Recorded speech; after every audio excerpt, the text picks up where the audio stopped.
Thank you. Thank you very much. Did you hear what the cow said to the farmer on a cold winter morning? Thanks for the warm hand.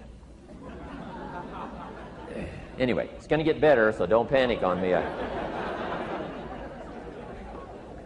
start small. Nice to see all of you. How many of you have never seen me before? This is your first time? Oh, wow, most of you, okay. I keep thinking for sure I'm more famous than that, but, you know, that is the truth. I'm delighted to be here. Been looking forward to it for a long time. And it's nice to be back. You know, I was here not too long ago. It's nice to be invited back. It says something when you're invited back. It doesn't say everything, but it says something. Maybe it says, let's give him one more chance, right? See if he can get it right this time. But I'm delighted to have all of you here. We're going to spend the day together. I feel two major responsibilities, and I'm sure you can guess what those are.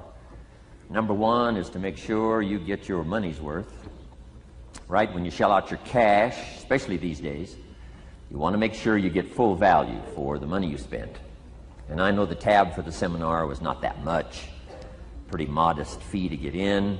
Most of you, your tips for the week, right? So it wasn't that much. But I want you to be able to say when you walk out of here today, it was worth my money. But my biggest responsibility is to make sure you get your time's worth. And the reason I say that is because time is more valuable than money. In fact, you might start your notes with that. Time is more valuable than money. You can get more money, but unfortunately you can't get more time. If somebody asks you to spend your money, that's pretty easy, right? We live in America. We're wealthy. So the money's not the problem. But what if somebody asks you to spend a day, right? You got to think that over carefully. And I know you did. I wouldn't waste one of my days, not for anybody, not for anything. Once I understood how valuable they were, I don't waste any. But to make an investment like today of your money and your time, I appreciate that. Today's going to be costly for me. It's going to cost me one of my days to be here, right? And some money, of course. But, you know, I don't need the money. I take the money, but I don't need the money. But guess what I do need? The time. So I'm here not to just joke with you. I'm here not to just tell some funny stories and give a performance and walk away. I'm here to give you some value, and I want to make it worth your time. I'm going to invest a day. You're going to invest a day. Let's get the most out of it and see what we can walk away with today. Anyway, for you that have not seen me before, just very briefly, let me just tell you my story. I grew up in Idaho, farm country, southwest corner of Idaho.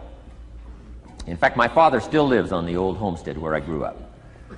He'll be 89 his next birthday. He still hasn't retired. I'm proud of my dad. He's never been ill. He's really something.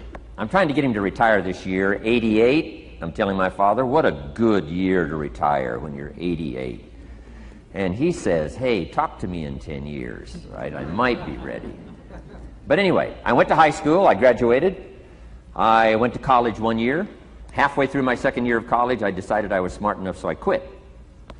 One of my major mistakes. I should have stayed in school. But I thought, heck, you know, I'm smart enough to get a job. That's what life's all about, right? Get a job, pay your bills, work hard, stay out of trouble, keep your fingers crossed, hope for the best. And I figured I was at least prepared to do that. So I quit college and went to work. A little while later, got married, got my little family going, and I'm out there doing what I thought was the best I could. But about age 25, I'm starting to struggle. I've purchased a little more than I can conveniently pay for on time, and the creditors are starting to call saying, hey, you told us the check was in the mail. What's the deal? And I'm getting embarrassed by that. I'm also embarrassed, big mouth me, with all the fancy promises I made to get married. I'm way behind on those promises, and I'm getting discouraged, wondering what to do. And I thought, well, maybe I should go back to school, right? 1 year of college, pretty short on an application. But, you know, tough to go back to school, right? Especially when you got your family going. Time to stay is when you're there. So I discounted that. I thought, well, if I, you know, had my own business, that would be the way to go. But, you know, I'm short on money, too much month at the end of the money. If you've ever been there, that's where I was, age 25. So I had to discount that, and I'm discouraged, wondering, where do I go from here? And then the miracle happened for me. Good fortune came my way. And who can explain good fortune? I don't know. Remarkable things that happen to you at a particular time. Sometimes it's just unexplainable how those things happen. One of my friends says, well, hey, things don't just happen. Things happen just. Another good note for your notes. Things don't just happen. Things happen just. And maybe that's it. I don't know. I'm an amateur on life, I guess like most of us are, trying to figure it out, how to make it valuable. But I was ready. And my good fortune was, at age 25, I met a very wealthy man. His name was Mr. Schoaf, Mr. Earl Schoaf.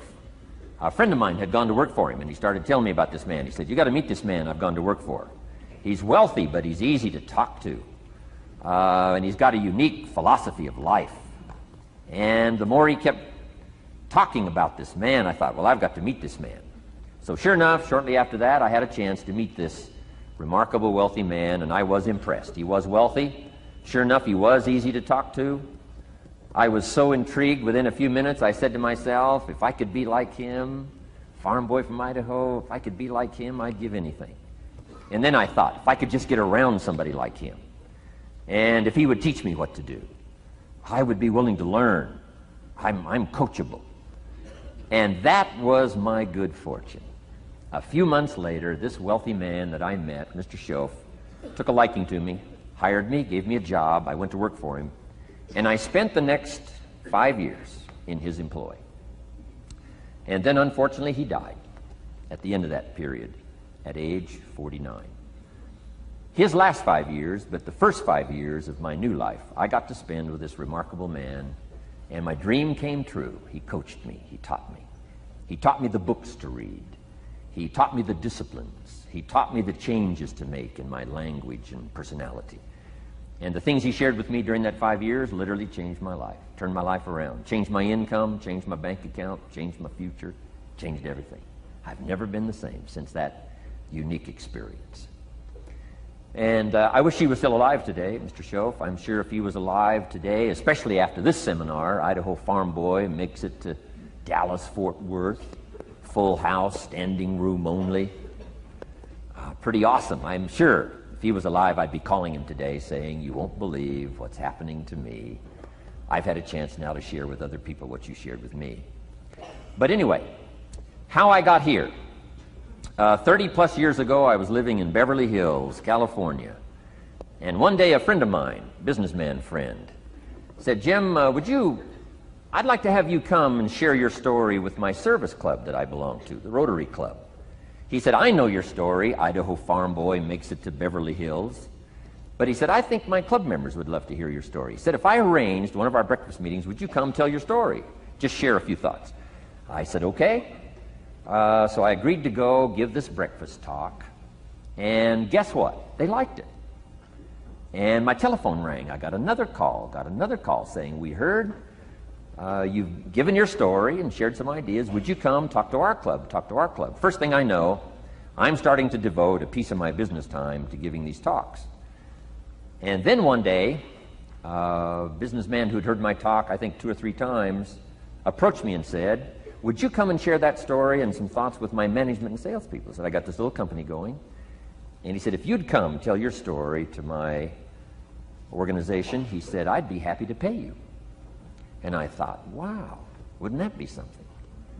So I agreed to go do it, and I got paid. Little did I know, another fortune was waiting for me to translate my ideas into talks and speeches and seminars. Now I've written some books. It's on cassette tape, and now I get to travel around the world. Last year I was in Japan and Israel, Spain, Mexico, Australia, New Zealand, France, Germany, Canada, and now Dallas-Fort Worth. So Idaho Farm Boy gets to travel around the world and share his story, and here I am today. Anyway, it's almost too much for me to comprehend. From where I started, raised in obscurity, in a little small farm community, and now to be here today is pretty awesome for me. So anyway, that's just a little bit about my story. My story is probably more intriguing for me than it is for you, but I wanted to hear it again, so I thought I would just, bore you with it. Anyway, I don't ask you to be impressed today. I'm the one that's impressed from where I came from to have a chance. But that's the American dream, right? Come true. Chance to start from scratch, start from obscurity, start with pennies, start with nothing, and have a chance to transform your life, change your life, set your goals, and see what you can accomplish. So anyway, that's how I got here, and I'm just delighted that this day has arrived, and I truly want to make it valuable for you. Let's go to work. Here's what I hope you'll find out of this seminar today for your notes. Here's what I hope you'll find. Number one, sincerity. Above all else today, I hope you'll find me sincere. Best place for people to start to communicate is sincerity on both sides. I'm sure you're sincere or you wouldn't be here today, right? To spend this kind of money, to spend this kind of time, roll up your sleeves today, go to work like I am, and get this message. You've got to be sincere. So I assume you're sincere. Now I want you to see me sincere. But I've got a good note for you to make. Sincerity is not a test of truth. Important note to make. Sincerity is not a test of truth. We must not make the mistake of saying he must be right, he's so sincere. That would be a mistake. And here's why. It's possible to be sincerely wrong. So we don't mistake sincerity for truth, right? Sincerity is only a test of sincerity. Truth has to yet be tested by truth, okay? But hopefully you will find me sincere and truthful. Next, a combination of things I hope you'll find here today. Ideas plus inspiration. Ideas plus inspiration. Ideas, business ideas and social ideas and personal ideas, we all need ideas. Right? How to have a good day ideas, how to have a good year ideas, how to have your best year ever ideas, good health ideas, personal relationship ideas, how to deal with your family ideas, sales management ideas, financial freedom for the future ideas. We all need good ideas. So today I hope you gather up by notes and by what you can remember a lot of ideas. I want to share as many with you as I possibly can in the time constraints we have. Today's going to go very rapidly. I used to think a day like this was a long day. Found out it's a pretty short day. But I'm going to go as fast as I can, share with you as many ideas as I possibly can. And here's why. Ideas can be life-changing. Ideas can be life-changing. And sometimes all you need is just one more in a series of good ideas. It's like dialing the numbers into the lock. Right? You got 5 or 6 numbers dialed into the lock. The lock still won't come open, but you don't need 5 or 6 more numbers. Maybe you just need one more, and maybe a seminar like this could do it. A sermon could do it. The lyrics from a song could do it. The dialogue from a movie could do it. Conversation with a friend might do it. That one last piece you need, number. Dial it into the lock, that's it. The lock comes open, there's the door for you to walk through. And maybe this seminar today could furnish that for you. One more idea. I know you've come with a lot already. Sometimes we get the impression, I used to have that I only had this much going for me and I needed this much. Usually not true. And I'm sure not true of this audience, where I find you today, as well dressed as you look today. You know, as fine as you are sitting here today. It isn't that, you've got this much going for you and you need this much. I would assume you've got this much going for you, and maybe all you need is just a few more thoughts, ideas, to furnish you some ways and means to turn your life into the dream you want it to be.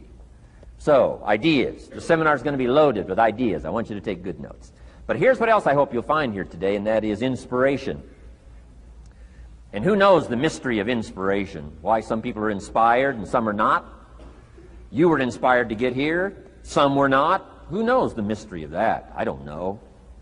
How come you made it? The rest of them didn't make it. We don't know what that mystery is. Some people turned it down. Some people said it costs too much. Some people said it's going to take too much time. Some people are too busy, right? A lot of different excuses why some are inspired to take advantage of something that comes to town. Others pass it up. We don't know the mystery to that. Here's what I call it, mysteries of the mind. And I just leave it at that. Some things I don't try to figure out. I take the simple approach now. right? Some people do and some people don't. I mean, that's about as profound as my philosophy is. Some buy and some don't buy. Some go for it and some don't. Some change and some don't. And if you've been around for a while, you can usually work out the numbers, right? Out of 10, 3 do, 7 don't. Whatever business you're involved in, pretty soon you got this ratio going. The ones that do, the ones that don't. And you say, well, why don't the ones that don't, how come they don't? We don't know. I just leave it as a mystery.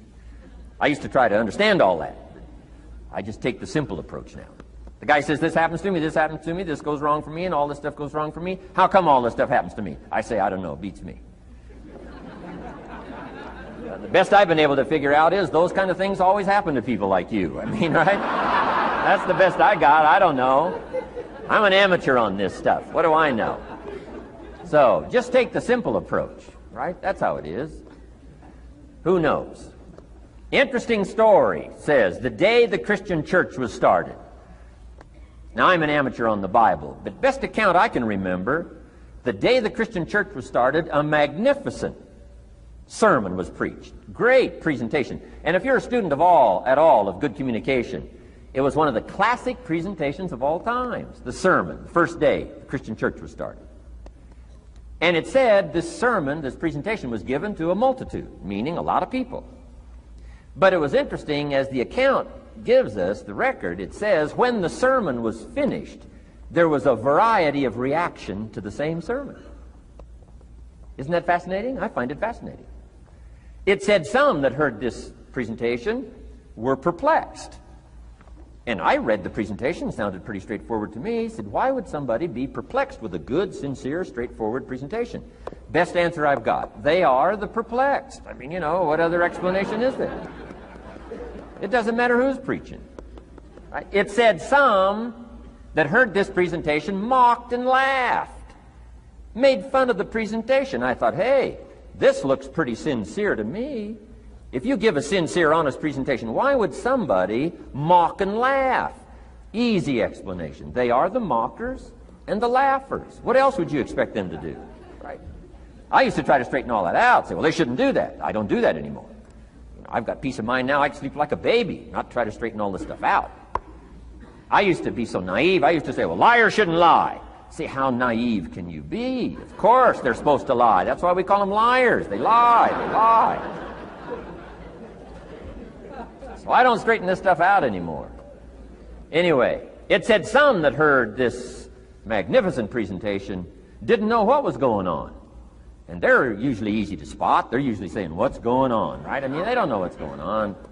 But interesting, right? A variety of reaction to the same sincere, honest presentation. Now, it also says, in wrapping it up, some that heard the presentation believed. And I think that's who the speaker was looking for, the believers. Interesting. Now, it said the number of believers was about 3,000. So, pretty good first day. 3,000. I've had some first days, but I never had 3,000. But anyway, 3,000 were believers. And the speaker was looking for the believers out of this multitude. And that's about as close as we can come to understanding the mystery. Some believe, and some mock, and some laugh, and some are perplexed, and some don't know what's going on. And you just have to leave it that way. Why? Because that's the way it's going to be. The way to be brilliant is to find out how it's going to be and then say, here's how it should be. I mean, that's how you become brilliant. So, anyway, who knows the mystery? I call it mysteries of the mind. We don't understand. But I don't try to change it anymore. On this particular story, as far as we know, they didn't have classes after the presentation to try to de-perplex the perplexed. I mean, as far as we know, they left them perplexed. They left the mockers mocking. They let the laughers laugh. I mean, they didn't come back and try to straighten all this out. You say, well, how can you build a church? Well, make another presentation, and you'll get some believers and some mockers and some laughers and some who don't know what's going on.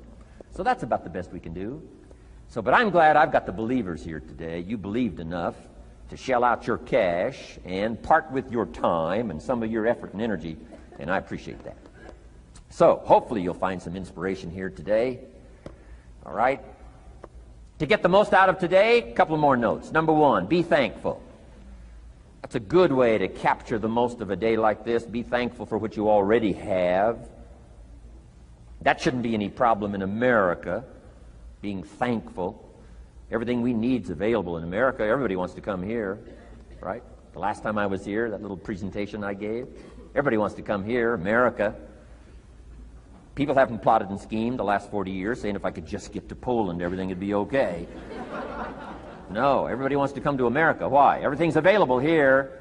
All the books you need, all the sermons you need, all the churches you need, all the schools you need, all the instruction you need, all the inspiration you need, all the capital you need, all the markets you need, all the challenge you need, all the information you need, all the seminars you need.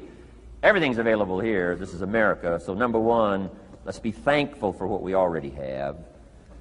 Thanksgiving does this. Opens up the doors, opens up the windows, opens up the channels. Thanksgiving for what you already have. I did a seminar one weekend up at the ranch, up at Clear Lake. Got a lodge up there. Nice setting, high valley, high serenity ranch. For the weekend, Friday evening, Saturday, Sunday. People drove in from around California. I got there late Friday afternoon. Everybody had pretty well already gotten there. I couldn't believe the parking lot.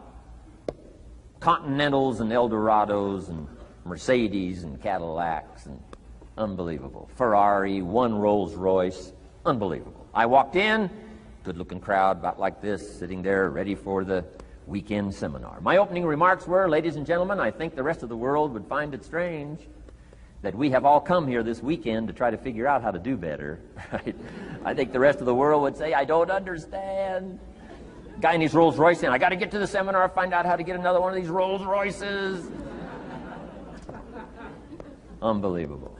Anyway, let's be thankful. Here's what locks up the doors and the channels to receive more: cynicism. That locks you away. That prevents you from learning more. Being a cynic about the past and the future, a cynic about the marketplace, cynical about the people, cynical about the institutions, cynical about the setup, cynical about yourself, cynical about your chances. See, that locks away all the chance for stuff to flow your way. So, good advice, I think, today. Start off, be thankful. Here's number two, listen well. That's going to be a challenge today. I understand that. Seems like most of, our life is still going on outside these four walls, right? Most of our life seems like it's all, continuing out there. Family and business and associates and market and economy and whatever else is happening in the midst of your life. And to sort of, pull your attention from what's going on out there and put it in here for just a few hours, I know is a challenge. But do the best you can, listen well. And here's the last one, take good notes. Be a good student today. Take some good notes. I've not come to entertain you. As you can tell by my opening joke, right? I would not make it in Las Vegas. So we don't have a dog and pony show today, no entertainment. But I do have some ideas. Take some good notes. Somebody showed me the other day notes that they took about 21 years ago, attending one of my seminars out in Los Angeles. He said, I still use these notes I took 21 years ago to help me in my business, relationship with my family. So I'd like to have these notes that you take today become that valuable for you. Then it would be worth me making the investment to come and spend a portion of my life, my time, my energy here. And I want this investment I'm making here today to pay off. And one of the ways it can pay off for me is for you to take good notes and then go away and use whatever makes sense. Because what I feast on coming back around is the stories out of this audience today. Sure enough, 6 weeks from now, 6 months from now, 6 years from now, somebody's going to, by phone, by letter, by personal contact, walk up to me and say, the things you shared that day got me thinking. And I started making some changes, and let me tell you what's happened to my business. Let me tell you what's happened to my sales career. Let me tell you what's happened to my relationship with my family. See, that'll make it worth it for me. Not the money, the return. Something you can't buy with money. If somebody says, thank you for touching my life and taking the time to make the investment. And that's what I'm all about. So if you'll become a good student today. And here's the last note. Don't be a follower, be a student. You'll be happy to know today we haven't come seeking disciples. We've got no movement for you to join. I'm just here to share some of my experiences, good ideas, best I can. But I think that's good advice. Don't be a follower, be a student, right? Take advice but not orders. Take information, but don't let somebody, order your life. Make sure what you do is the product of your own conclusion. Excellent note to make. Make sure what you do is the product of your own conclusion. Not to do what someone else says. Take what someone else says, process it, think about it, ponder it. If it makes you wonder, if it makes you think, then it's valuable. Then when you go take action, make sure that the action is not what somebody told you to do. Make sure the action is the product of your own conclusion. If you'll follow just a little bit of those simple guidelines, I'm telling you, the learning process can be speedy, swift, powerful. Your learning curve can go up, and then applying it to your business, your life, your family, conversations, equities of all kinds. You'll find some progress like I did that first 5 years when I met a teacher willing to share with me, turned my life around. Progress I couldn't believe happened for me. Okay, let's get started. I want to review, I was here last time and we talked about the 5 major pieces to the life puzzle.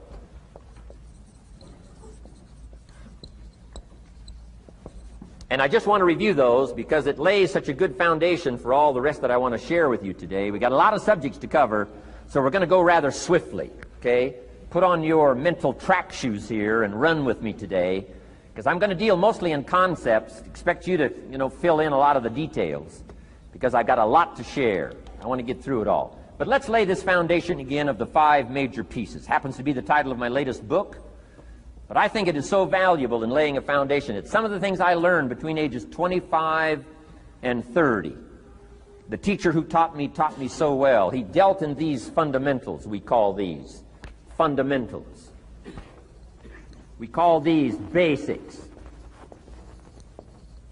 Basics for sports, fundamentals for sports, fundamentals for your business, fundamentals for the way you deal with your family, a few simple things. Few basic things that if you practice every day can make all the difference in the world, how it works out. I boiled it down to 5 major pieces to the life puzzle. Let's just review those. Number 1 is philosophy. Philosophy, as I taught the last time I was here, philosophy, in my personal opinion, is the major determining factor in how your life works out. Philosophy, the major determining factor in how your life works out. Philosophy. To form our philosophy, you got to think. You got to use your mind. You got to process ideas. And this whole process over a lifetime, starting way back here when we were children, schools that we've attended, our parents, our experiences, all this stuff that we've processed by the thinking process helps to develop our philosophy. And in my opinion, each person's personal philosophy is the major factor in how your life works out. Here's what I called it in that last presentation when I was here. It's called the set of the sail. Each person's personal philosophy is like the set of the sail. Now, I used to think it was circumstances that ordered my life. If someone would have asked me at age 25, Mr. Rohn, how come you're not doing well? Pennies in your pocket, creditors calling, nothing in the bank, behind on your promises to your family, you live in America, 25 years old, got a beautiful family, every reason to do well, and things are not going that well for you. What is wrong here? It would not have occurred to me to blame my philosophy. I mean, it would not have occurred to me. Saying, well, I got this lousy philosophy, and that's how come I got pennies in my pocket and nothing in the bank, and things aren't working well. That would not have occurred to me. I found it much easier to blame the government. Much easier to blame the tax problem. I used to say taxes are too high. Top tax rate when I first started paying taxes, 91%. Back then, when your income reached a certain level, all your income over that, 91%. So I used to say that's too high. Now, the top tax rate's about 33%. But people are still saying what? Taxes are too. See, but you can't use that anymore. If it's gone from 91 to 33, how could it be too high? Come on. I threw all that old excuse stuff away. Some people found it, though, and they're using it these days. My old list. I used to blame the traffic, the weather, used to blame circumstances, right? People say I'm too tall, I'm too short, I'm too old, I was raised in obscurity, raised on a farm, parents of modest means, all the stuff. If you were to ask me, how come you find yourself here, Mr. Rohn, age 25, living in America, land of abundance and opportunity, pennies, zero in the bank, not doing well, creditors calling, it would not have occurred to me to blame my philosophy. I found it easier to blame the company policy. I used to say, if this is all they pay, how do they expect you to do well? So I figured that, my future was going to be tied to what everybody else was arranging, the economy and, right, interest rates. I used to say things cost too much. That was my whole explanation, not my philosophy, until my teacher taught me better that this is where the problem was, my own personal philosophy. Here's what's exciting about each person's personal philosophy. That's what makes us different than dogs and animals and birds and cats and spiders and alligators. That's what makes us different than all other life forms. The ability to think, the ability to use your mind, the ability to process ideas, and not just operate by instinct. In the winter, I'm telling you, the goose can only fly south. What if south doesn't look too good? Tough luck. It can only fly south. But see, human beings are not like a goose, can only fly south. I mean, you can turn around, go north, you can go east, you can go west, you can order the entire process of your own life. And we do that by the way we think. We do that by exercising our mind. We do that by processing ideas and come up with a better philosophy, a better strategy for our life, goals for the future, okay? Plans to achieve those goals. All this comes from developing our philosophy. Philosophy helps us to process what's available. Well, when we get here, we got seed, and we got soil, and we got some rain, and we've got some what? Sunshine, and we've got some seasons, and what? The miracle of life. Now, the key is, what do you do with all this stuff? How do you turn all this stuff that's available here into equity, and promise, and lifestyle, and dreams, and future possibilities? All of this that's possible now with human beings, how do you take all this stuff and turn it into this equities and values? Well, it starts with philosophy. What is the seed? What is the soil? What is the sunshine? What is the rain? Is it possible to take some of each of all the stuff that's available and turn it into food and turn it into value and turn it into nourishment and turn it into something spectacular and unique that no other life form can do? And the answer is yes. But you cannot deal with all this stuff and what to do with it unless you start refining your philosophy. Think, use your mind, come up with ideas, and strengthen your philosophy.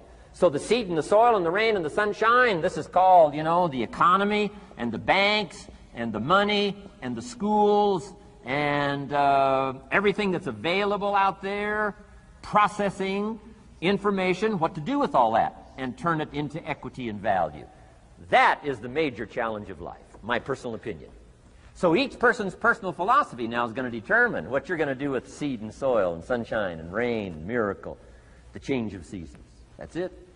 My personal opinion. Each person's personal philosophy is like the set of the sail. That's what this seminar is for today. Help you to trim a better sail. You don't need a better economy. You don't need better seed and soil. In fact, when it comes to seed and soil and rain and sunshine and seasons and the miracle of life, that's all you got. Now, what if you blame this stuff? Then you're blaming all you got. If you blame the economy, and you blame the schools, and you blame the teachers, and you blame the sermons and the preachers, and you blame, the marketplace, and you blame the company and company policy, what else is there? When some people get through with their blame list, there isn't nothing else. That's all there is. And if you blame the only thing you've got to work with, I'm telling you, it's called mistake colossal. In not understanding that that's all you've got to work with. And if this is all you've got to work with, then you don't change the seed, and you don't change the soil, and you don't change the rain, and you don't change the sunshine, you don't change the seasons. Right? Guy says, I'll take 3 springs, 4 summers, 9 falls, no winters. No! You can't fool with this stuff. You got to take it like it comes. Then what do you change to make your life work well? You got to start with your philosophy. Guess what I had to do at age 25 in order to change my own future? I had to change my mind. I had to change my thinking. I had to change my philosophy. I was messed up on what was causing my problem. And once I got that straightened out, that all the stuff I blamed, the government and taxes and the marketplace and the economy and things cost too much, negative relatives, cynical neighbors, once I got rid of that and started going for where the real problem was, which was me, I'm telling you, my life exploded into change. My bank account changed immediately. My income changed immediately. My whole life took on a whole new look and color immediately. And the early results I got from making these philosophical changes tasted so good, I've never stopped the process from that day until this. And I'm telling you, with a little consideration of the refinement of your sail, by setting a better sail, refining your philosophy, your whole life can start to change from today on. You don't have to wait till tomorrow. You don't have to wait till next month. You don't have to wait till spring. You don't have to wait till 93. You can start this whole process immediately. I recommend it. Now, some people do so little thinking, they don't even have their sail up. I mean, you can imagine where they're going to wind up at the end of this week, at the end of this month, at the end of this year. Now's the chance to change, process all this information. So number one is philosophy. Okay. And we dealt with all that, where we get ideas from personal experience, from other people's experiences. I don't want to get into all those details because we covered that the last time I was here. But philosophy, that's number one, my personal opinion. Each person's personal philosophy. Here's the definition of success and failure. Just make this note. Here's failure. A few errors in judgment, repeated every day. Now, you can automatically assume, Mr. Owen, I say, I can understand that. A few errors in judgment repeated every day. For 6 years?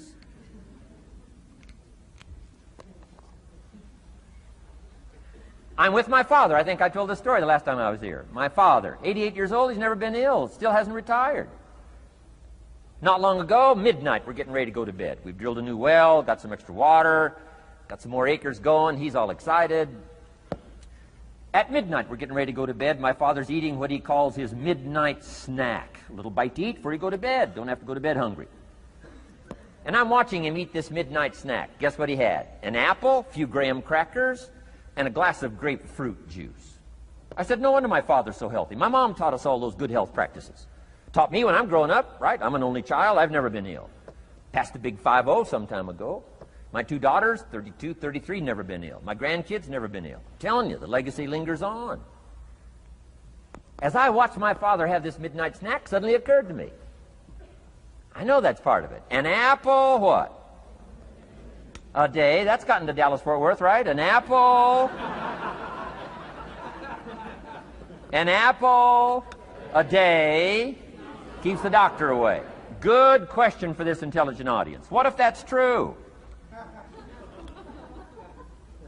You say, well, Mr. Owen, if that's true, that would be easy to do. Then what's the problem? It's easy not to do. It's easy not to adopt it as your own personal philosophy. Or the guy messed up the saying. Guy says a Hershey bar a day. Say, no. No. You've been watching too much television. It is not Hershey bar. You've got to be smarter in philosophy than to fall for the Hershey bar a day when it's an apple a day. You've got to be smarter than that. And if you make that kind of an error in judgment every day for 6 years, I'm telling you, it'll accumulate into disaster. Sometimes the first year you say, well, you know, I'm so healthy now, what difference is it going to make? You've got to be smarter than that. Just because disaster doesn't fall on us at the end of the first day doesn't mean disaster isn't coming. You've got to be so smart that you look down the road and say, will the errors in my present judgment of philosophy, what's that going to cost me in 1 year, 6 years, 1 month, 6 months? I'm telling you, the money cost and the health cost and the success cost is too gigantic if you'll look down the road a little ways and say, are there errors in my current judgment like an apple versus a Hershey bar? Is that just a good illustration of some of the rest of my errors in judgment? If it is, that's where I found myself at age 25. I started working when I was 19. I met my teacher who helped turn my life around when I was 25. That's 6 years.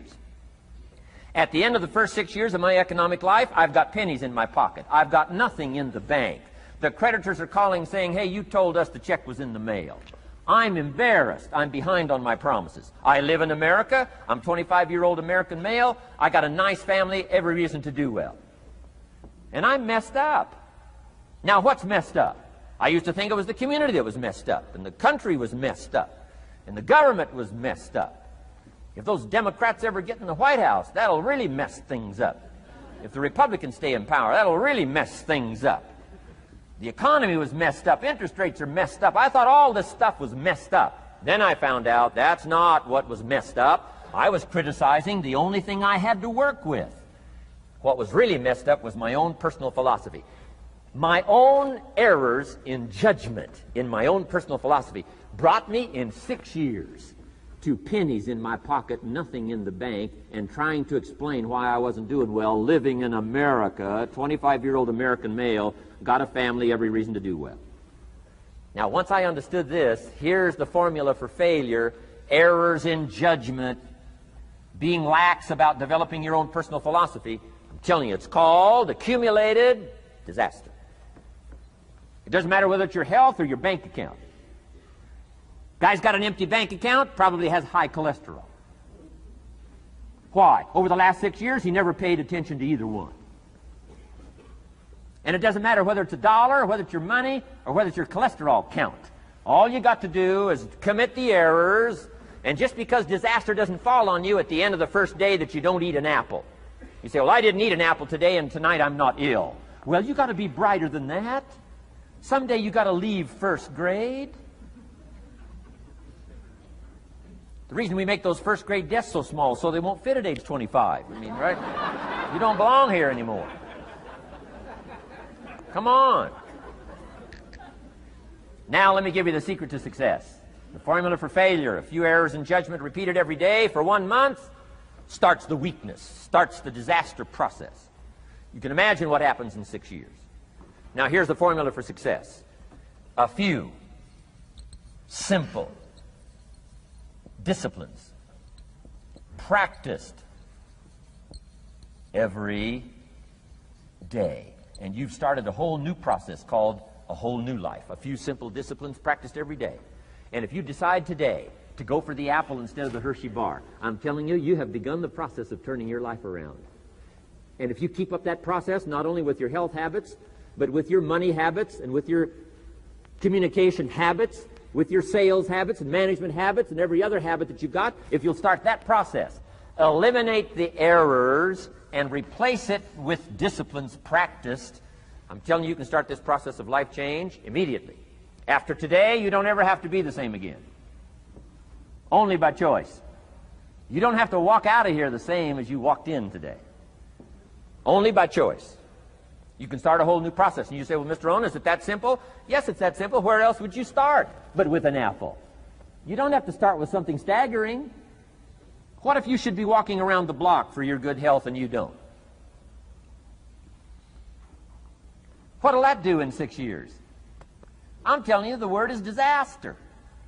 You could and you should and you don't. Here's an even stronger word. You won't. I mean, don't might mean you're careless. Won't probably means you're stubborn.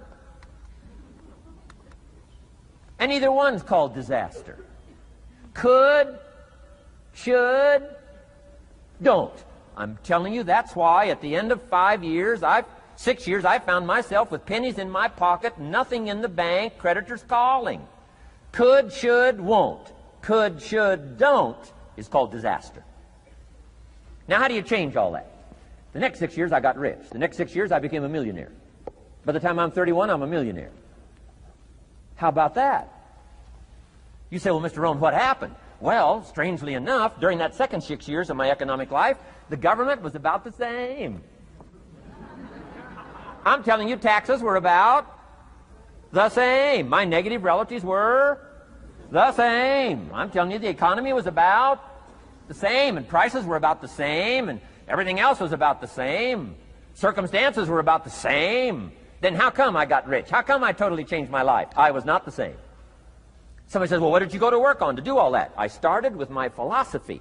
I started amending my errors by doing some better thinking, changing my mind, coming up with ideas that I didn't have before I met my teacher.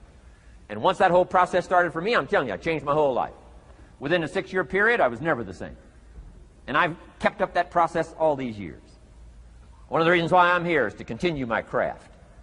I don't want the day to come someday somebody says, you should have heard Jim Rohn 10 years ago when he was really terrific. Guess what I want people to say? I heard him 10 years ago, but you should hear him now. I'm telling you the man works on his craft. I'm telling you the man's done some extra reading. I'm telling you the man doesn't miss a trick. I'm telling you he's worked hard on himself. That's why he's able to deliver like he does. The same thing can happen for you as a teenager. It can happen to you as a mother, as a father, as a business person, as a salesperson, running a business. Doesn't matter. Management, wherever you find yourself. This is the process called personal change. And what I say to start with is, start with your own philosophy.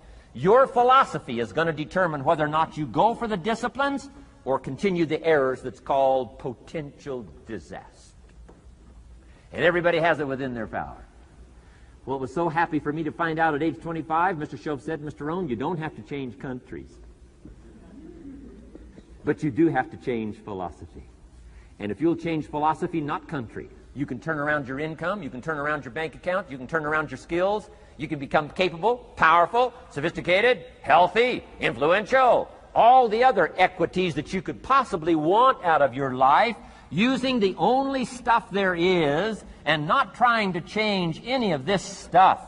Appreciate all of this stuff with all of its ups and downs, with all of its mystery of why it works and sometimes it doesn't work. Don't challenge this. You don't have to ask for another planet. You don't have to ask for another country. Just ask for another book. Ask for another seminar. Ask for another idea. And you can start this whole process of personal life change. Now, I could spend the whole day on philosophy, because that's where it is. If I could get you intrigued with that enough to study it, enough to ponder it, to where you would pick up the commitment like I did and say, hey, as simple as an apple a day, as simple as a walk around the block, why not start right there? If you don't start there, where else are you going to start? Might as well start where it's easy, and then go to the more complicated disciplines. Because if you can't handle the simple disciplines, how can you handle the complicated ones? Okay. Key. Philosophy. Here's number 2. I got to give these now very quickly because I got too much to cover here to linger too long. Number 1, we're affected by philosophy. First major of the 5 major pieces. Number 2 is attitude. We're affected by how we feel. First, we're affected by what we know and the decisions we make. Second, we're affected by attitude. How we feel. And I gave that quick list. Let me give it to you. It's how you feel about the past. You've got to have a good attitude about the past. Use it as a school, not a club. Don't beat yourself to death with your past. Faults, failures, losses. Let the past be a school. Harsh school maybe. What else is new? Let the past be a school master to teach you. Not to threaten you, but to teach you. Okay. Next, it's how you feel about the future. Set your goals. We'll talk a little bit about that before we finish today. Goal setting. The promise of the future is an awesome force to affect your life every day. Without a future well designed, we take hesitant steps. And all you have to have is hesitant steps. For 6 years, you'll be timid, driven into a corner, not boldly willing to go and take your portion, take your share. Okay? Next, it's how you feel about everybody else. Got to have a good attitude about everybody else, because it takes everybody else to make a market. One person doesn't make a family. One person doesn't make a business. One person doesn't make a corporation. One person doesn't make a community. One person doesn't make a nation. It takes all of us to make a dynamic economy, a nation second to none. It takes all of us to make the churches and make the economy run. It takes all of us to make the possibilities. All the gifts that have flowed in here the last 200 years, unprecedented in 6,500 years of recorded history. There's been nothing like it. The ethnic streams that have flowed in here brought their gifts, brought their talent, brought their skills, brought their inventions, brought their work ethic. All of it mixed together is called America. Been nothing like it in 6,500 years. And to miss the value of it by some, warped attitude about it, I'm telling you, you've missed it all. And if you have an appreciation for it all, you'll draw from it. And if you draw from all the gifts that have been blended together here for 200 years, now for your value and benefit, think of what you can do for your days, for your business, for your conversation, for your equities. You can transform it to an incredible degree. And here's the last one. It's how you feel about yourself. Understanding self-worth is the beginning of progress. Self-worth should be easy. If one of us can do it, all of us can do it. If anybody can think it, we all can think it. I can read, you can read. I can understand, you can understand. From where I came from, the few simple things I did and tried revolutionized my life in 5 years. There isn't anybody here that can't do it. Change from pennies to fortune. Change from nothing to something. Change from broke to rich. Anybody in this room can do it. If any of us can do it, we all can do it. That's the kind of value you should place on yourself. If Jim Rohn can understand it, I can understand it. If he can read, I can read. If he can find it, I can find it. If he can change, I can change. If he can get it done, I can get it done. That's the attitude about yourself. So valuable. Okay? Now, in transforming our lives, we don't start with attitude. We don't start with the inspiration here. We start with education. Somebody says, well, I expected you to just come get motivated today. Well, that probably won't do it. Somebody says, by now we should be standing on the chairs waving a flag, singing the old gray mare. Get going here.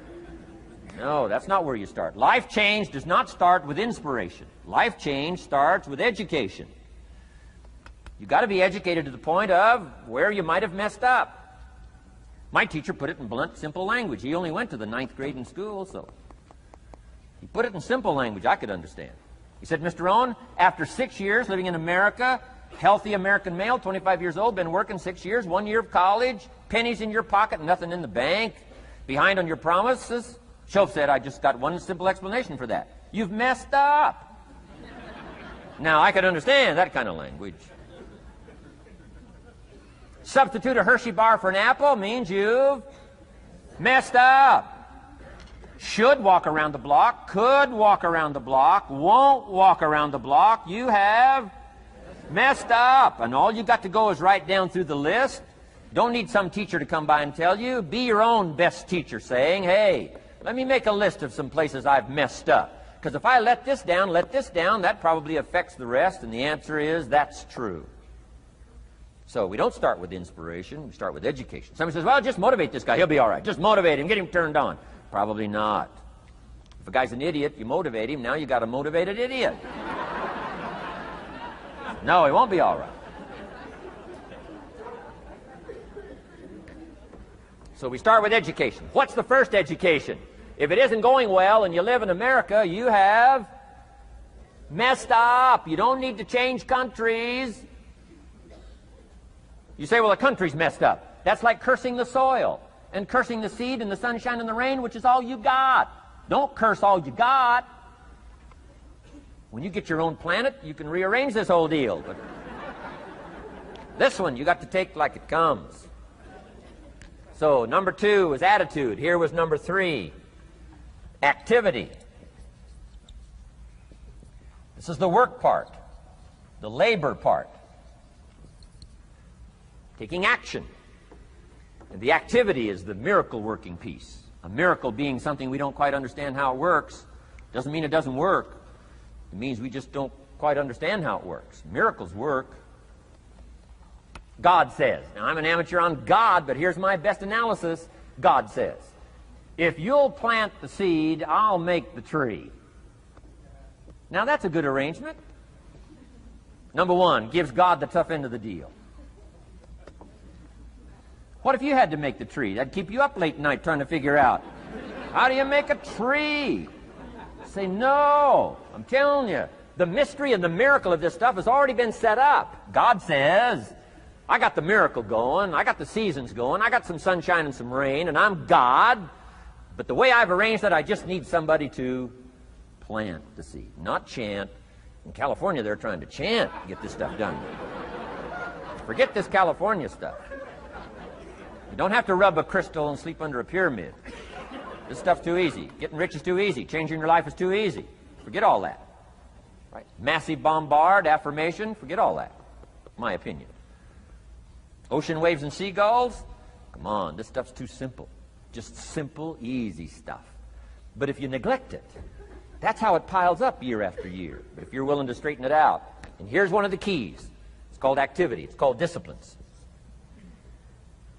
Turning wisdom from your philosophy and inspiration, the strengthening of attitude and faith and courage, commitment, and all this stuff that comes from attitude. If you're willing to take these two qualities, philosophy and attitude, and invest it into activity, you can have a miracle. Anything short of that, no miracle. Wisdom doesn't perform a miracle. Attitude doesn't perform a miracle. The only thing that performs a miracle of increase called equity is called putting wisdom and attitude into discipline, into labor. And this labor now can perform a miracle. And here's the two parts to the labor. One, do what you can. Number two, do the best you can. Can't give you better advice than that. Number one, do what you can. You just got to go home and make a list after today. And here's the question to ask as you make this personal list. What am I not doing that would be easy to do? That could greatly change my health, my wealth? What am I not doing I'm neglecting that would be easy to do? Just go home and answer that question personally. You don't have to put the answers on a public bulletin board. This is just all personal stuff. From the walk around the block to the apple to what to do with your money, which we're going to cover today. What does a child do with a dollar? We're going to cover that today. Errors in judgment, disaster. A few simple disciplines, wealth beyond imagination. And if you'll pick up the activity part, the miracle working part, plant the seed part, take care of your part. The soil will take care of its part, and the seed will take care of its part. The seasons will take care of their part. The miracle will take care of its part. If you'll take care of your part, called putting it into activity, action. Works miracles. 2,000 years ago, on April 13th, one of Jesus' disciples. Now again, I'm an amateur on the Bible, but best as I can remember it, one of Jesus' disciples said to Jesus, "It's time to pay our taxes and we don't have any money." That's how come I know it was about April 13th.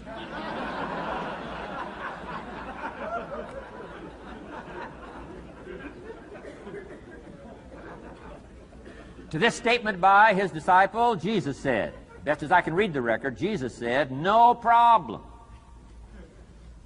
Now, why could he say no problem? Well, word has it, he was a miracle worker. Word has it, if you're a good student of history, word has it, he was a miracle worker. If you handed a problem to a miracle worker, what would he be inclined to say? No problem. You got to hang out with folks like that. I belong to a small group like that. We do business around the world. You hand these guys a problem, they say no problem. What? How many books would they read to solve it? Many as it takes. How early would they get up? Early as it takes. How much information would they get? Much as they needed. So it's what? No problem. You got to hang out with folks like that. Jesus said, this will be no problem, the tax thing. He said to his disciple, it's simple. Go fishing. Wow.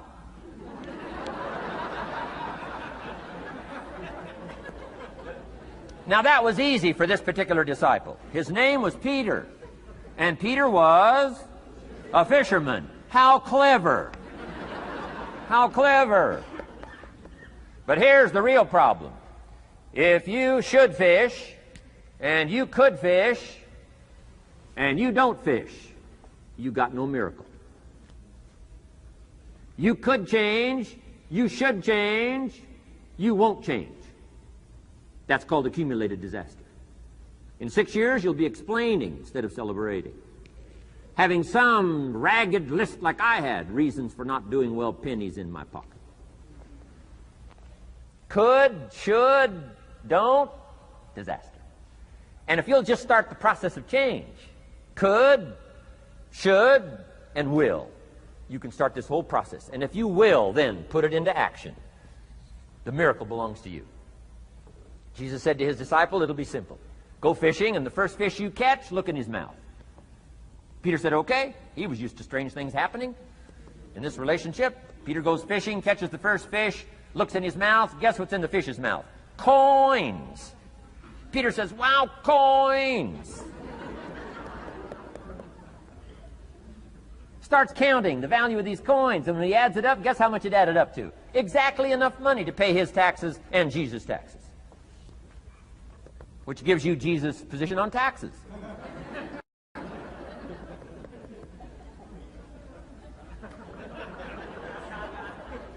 Okay. Now we call that what? A miracle, only because we don't quite understand how it works. It doesn't mean it doesn't work. It simply means we don't quite understand how it works. But here's how you get a miracle going for your life. Number one, do what you can. Get a list of the stuff you could do and you haven't done, postpone, and start cleaning that up. You can't start at a better place for personal change. That'll affect your bank account, affect your future, affect your income, affect everything. You can't start a better life change process than cleaning up what you should be doing. The man says, well, my mother lives down in Florida.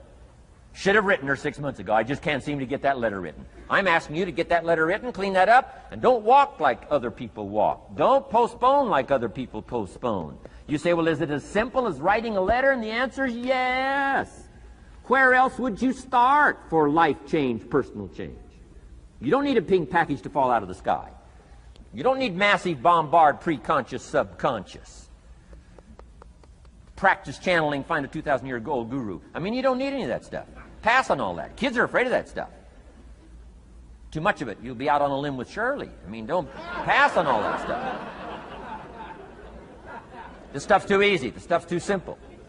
It's called take action, number one, on neglect, on errors, in discipline. Number two, start setting up some disciplines. And if you'll do that, you'll perform a miracle. Now, here's the second part of the miracle. Number one is do what you can. Here's number two, do the best you can. If that's not your philosophy, I would ask you to amend it. Let me give you the best of ancient script. Here's what it says. Whatever your hands find to do, do it with all your might, do it with all your strength, and do it with all your power. What a good philosophy. That kind of philosophy will revolutionize your life if you haven't picked it up lately. Guy slips in late, company doesn't seem to mind, slips out early, first one in the parking lot, heading for happy hour. Stretches his break, comes early for lunch, late back from lunch, company doesn't seem to notice. Guy says, best as I can calculate, I'm putting in about a half a day's work and I'm collecting a full day's pay. And the guy says, I got it made. Little does he know the seeds of his own disaster are already being sown by the weakness of his own personal philosophy. It's not the economy that's going to determine your next 6 years. It's your philosophy about labor and about activity and about miracle and soil and seed and sunshine and rain and the economy and the banks and the money and the companies and the schools and what's going on. It's your philosophy and your attitude. And then your ability to take action. All of that we call the process of life change, miracle working. Number one, do what you can. Number two, do the best you can. Here was number 4. Results. Results. Every once in a while, you got to take a measure, see how you're doing with these 3 pieces: philosophy, attitude, activity. Now we take a measure called results. What is the results at the end of the day, the results at the end of the week? You can't let too much time go by without checking. When time goes by, 6 years I'd been out there working when I met my teacher, Mr. Schoaf. Schoaf said, well, Mr. Rohn, let's just go through a little summary here. He said, in the last 6 years, how much money have you saved and invested? Let's go through a little tab list here. How much money have you saved and invested the last 6 years? I said, what?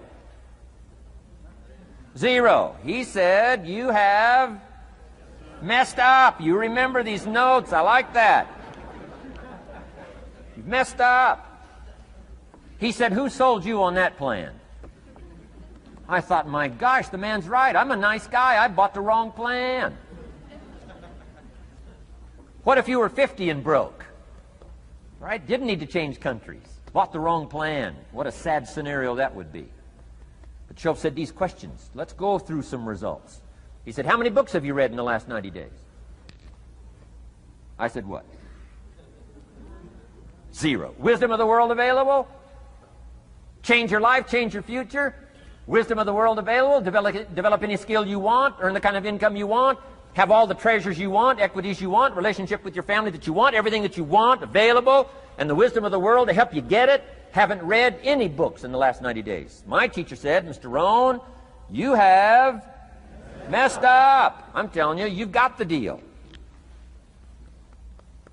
Shoaff said, Mr. Rohn, in the last 6 months, how many classes have you taken to improve your skills or to develop new skills? Go for the American dream. Become rich and powerful and sophisticated and healthy and influential. How many classes have you taken in the last 6 months? I said, how many? 0. He said, you have messed up. He said, you don't need to unmess the country. You don't need to straighten out the perplexed. You don't need to straighten out any of this stuff. All you've got to do is look within and let results teach you a great deal about your own activity, your own attitude, and your own philosophy. I went through that process. Take this phrase home. Results is the name of the game. What other game is there?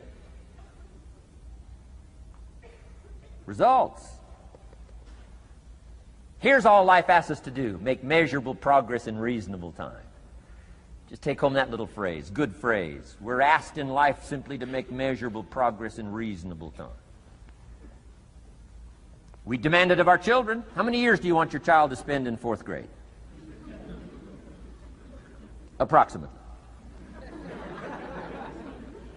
About 1. If it looks like they're not going to make it, we pour on the pressure, called legitimate pressure, lack of results.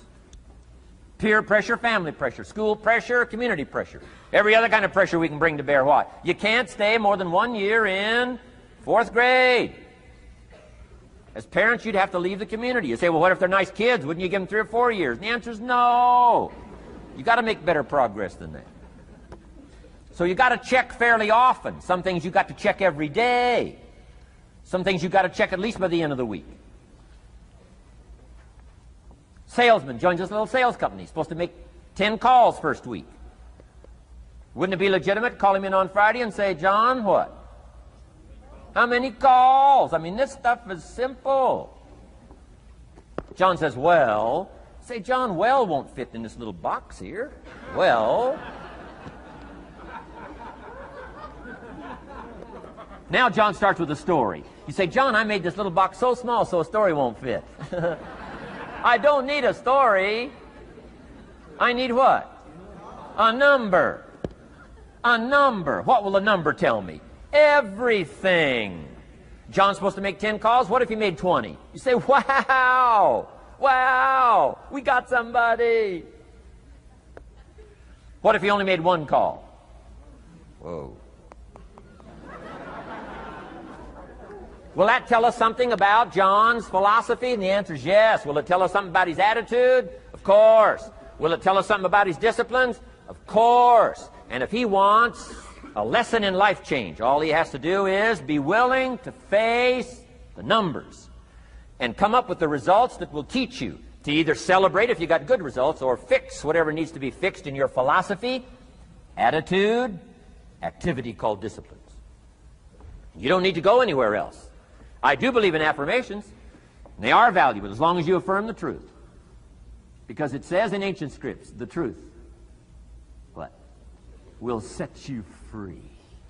Free to do what? Amend your errors and pick up new disciplines. That's what the truth is for, to help us amend our errors and pick up the disciplines for life change. That's what the truth is for. So I do believe in affirming the truth. If you're broke, best thing to affirm is, I am broke. You put that up on the refrigerator where you can see it every day. I mean, that's how you do that. Now, if you need a little additional affirmation, you just put up there, I'm 40 and broke. I mean, you know, that ought to do it. And if you need just a little more, put up there, I live in America and I'm 40 and broke. That's enough to turn your life around. It says, hey, something is wrong. Somewhere I have messed up. And I'm telling you, if you'll start with that, it's called the process of life change, and it doesn't matter how small the process is to start. One discipline starts it, and then one discipline feeds another, and the first thing you know, you've got this whole cycle in an upward positive motion. And it's called life change. It's called income change. It's called health change. Relationship with your family change.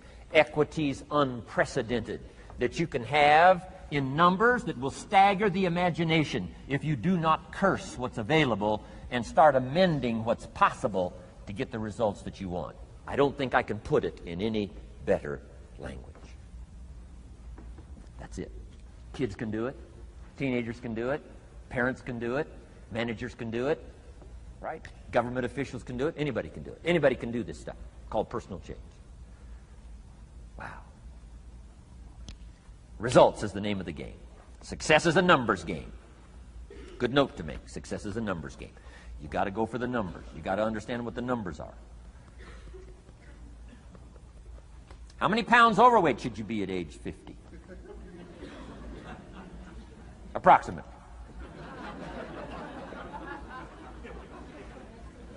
John says, I got big bones. We'll give you 10 pounds. 10 pounds for big bones. Otherwise, come on, John. 20 pounds, 25 pounds. Shouldn't we turn on the caution light at work and at home? Blinking caution light. Somebody says, what's that caution light? So John's up about 20, 25 pounds. We got the blinking light going at home, got it going here at work. To remind him what? Wrong numbers. Okay? 35, 40 pounds, red light. Blinking at home. Somebody says, what's that blinking red light? Say, John's up about 40 pounds.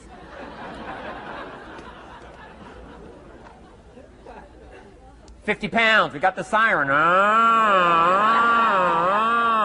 What's that siren at home and at work? John's up about 50 pounds. Cholesterol, almost out of control. Come on. Success is a numbers game. I'm asking you to be mature enough to start checking your own numbers. How many books have you read in the last 90 days? Transform your life. Become cultured, powerful, sophisticated, healthy, influential, all the rest of the stuff you want. How many books? How many classes? How committed are you to taking what's available and turning it into equities unprecedented, since we live in a country that there's been no such country in the last 6,500 years? If you'll pick up that process, ladies and gentlemen, I'm telling you, it's called life change of the best order. Now here's the last one. Number 5 is called lifestyle. Lifestyle is simply learning how to live well. The last of the 5 major pieces. Here's the ultimate challenge of life. I've worked on this, you cannot believe how hard, since age 25. And that is, after applying better philosophy, attitude, and activity, and picking now up results. What are results for? Here's my ultimate challenge on results. To fashion, good word to jot down, fashion. Fashion for yourself lifestyle, or what we call the good life. That's the ultimate challenge. To take your results, take your money, take your results, take the return, take the equities you've gathered, and now fashion for yourself a good life, like weaving a tapestry. And Mr. Shelf gave me all kinds of examples on lifestyle. He gave me 2 phrases that helped change my life. In case you have to leave early, let me give you these 2 phrases. It'll be worth the price of coming and being here today. Just take these 2 phrases home, in case you have to leave early.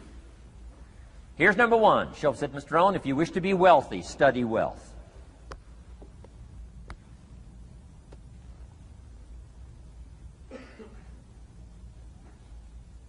When he said that, I said, my gosh, I don't know anybody that studies wealth. Where am I going to learn it? He said, never mind, Mr. Owen, now that you've met me, if you'll be with me for a while, he said, and if you'll commit yourself, he said, I will teach you. And he taught me. He taught me the books. He taught me the stuff. Changed my life. By the time I was 31, I was a millionaire. The man taught me well. If you wish to be wealthy, study wealth. If you were to show me your present economic plan, in a personal conversation between you and me, you say, Mr. Owen, let me disclose for you my current economic financial plan for the future. Would I get so excited I'd say, hey, I'm going to go across the country and lecture on your plan?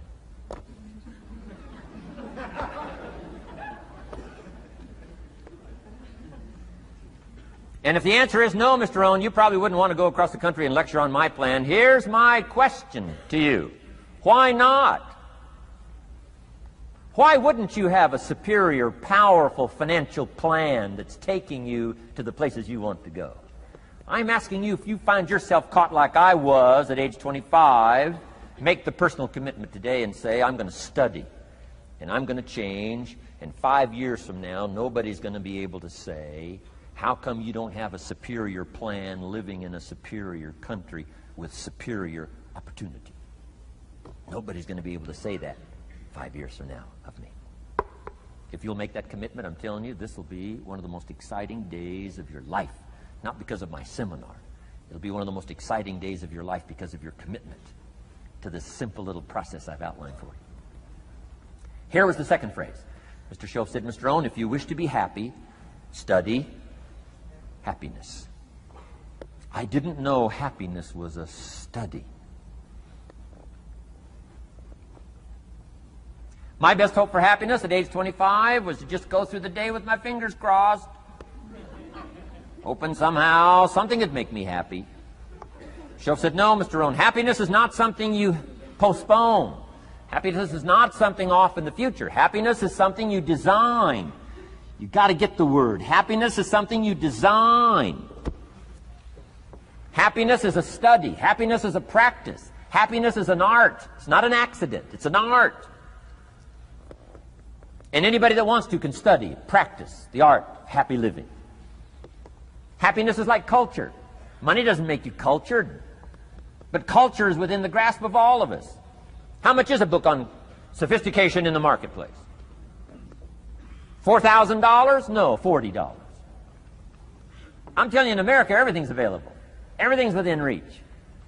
All you have to be is committed to it and make it a study. Culture is a study. Sophistication is a study. It's not an amount. It's not an account. It's a study. Money doesn't make you sophisticated and cultured. I know a guy that's rich. He's a clod. The guy's a clod. Eats with his elbow in his soup. I mean, he's just a clod. Nothing much more pitiful than a rich clod. I mean, you know, it's a sad thing to see. Money doesn't make you sophisticated. Only study and practice makes you sophisticated. Only study and practice makes you cultured. And only study and practice makes you happy. Study and practice makes you rich. Key phrase, don't be lazy in learning. 1, how to do well. Next, how to live well. Don't be lazy in learning and practicing the art of economics, practicing the art of productivity, and practicing the art of lifestyle. Shoaff taught me in such simple terms. Shoaff said, Mr. Owen, if you're getting your shoes shined, Shoe Shine Boy's done an exceptional job. You look down, you got one of the world's all-time great shines. And you pay him. Now, you got a little change in your hand. Question pops in your mind. Should I give him 1 quarter or 2 quarters as a tip from a neat shine? Here's what Shoaff said. If 2 amounts pop in your mind, always go for the higher amount and become the higher thinking person. That helped change my life. Here's what he said. Become a 2-quarter person. Now, you can tell that was a long time ago, when a quarter was a good tip. Now it takes dollars. But just substitute 1992, dollars for quarters. Shoaff said, hey, if you are thinking 1 quarter or 2 quarters, and you say, well, no, I'll just give him 1 quarter. He said, that'll affect you the rest of the day. The rest of the day, you'll look down, see this great shine, you'll say, I got to be really cheap. 1 lousy quarter, tip from a shine. But he said, if you'll go for the 2 quarters, Shoaff said, you can't believe the extra happiness you can buy for just an extra quarter. That's called studying and practicing the art of lifestyle, which means living well. Money doesn't make you happy. Father wads up a $20 bill, throws it at his son, and says, if you need the darn stuff that bad, take it, just get out of my face. How sad, a father with money and no joy. He studied economics, but he never studied joy. I'm asking you to turn that around. Turn that all around. I did a seminar one time, St. Louis, Missouri. When I finished a seminar like this, a man walked up and said, Mr. Owen, you've really gotten to me. He said, I'm going to change my philosophy, I'm going to change my attitude, I'm going to change my life, I'm going to change everything. He said, you've touched me today. And he said, you'll hear about me. You'll hear my story someday. I said, okay. Right? A lot of people, right, say things. Sure enough, a few months later, I come back to St. Louis, did another seminar. When I finished my seminar, I saw this man come walking up. I didn't remember his name, but he said, I'm sure you'll remember me as the man who said, I'm going to go make some changes. You've touched me today. I said, I do remember you. He said, I'm telling you, things are already happening for me. I cannot believe in just a matter of months. He said, one of the things I decided to change was my relationship with my family. He said, my wife and I have two lovely teenage daughters. Parents couldn't ask for any more beautiful, lovely daughters. And he said, I'm the only one that's given them trouble. He said, these daughters of ours have never given us any trouble. He said, I've usually been the one all these years giving all the trouble and all the static. He said, my daughters love to go to the rock concerts, and I'm always giving them trouble. They have to beg me for the money. He said, I don't want you to go. You stay out too late. Music's too loud. You're going to ruin your hearing. You won't be able to hear the rest of your life. And he said, I just get on their case. And he said, they keep begging, keep begging. Finally, when they beg long enough, I say, all right, here's the money. If you have to go that bad, just go. He said, that's how I've been up until now. But he said, after I left your seminar, I decided to change all that, called lifestyle, living well. He said, you won't believe it. Not long ago, I picked up the newspaper, and I saw an advertisement, and I knew my two daughters, it was one of their favorite performers, was coming to town. He said, guess what I did? He said, I went down and bought the tickets myself and brought them home, put them in an envelope. And when I saw my daughters later that day, he said, I handed them this envelope, and I said to my two lovely daughters, you may not believe it, but inside this envelope are 2 tickets for the upcoming concert. They could not believe. And he also added, you'll be happy to know begging days are over. Now they cannot. He said, now don't open the envelope till you get to the concert. They said, okay. So they go to the concert, come concert time, open up the envelope, hand the tickets to the usher. He says, follow me. And he starts down front. The girls say, hey, hold it, hold it. Something must be wrong. He takes another look, says, no, nothing's wrong, follow me. 10th row, center. Now they cannot leave. 10th row, center.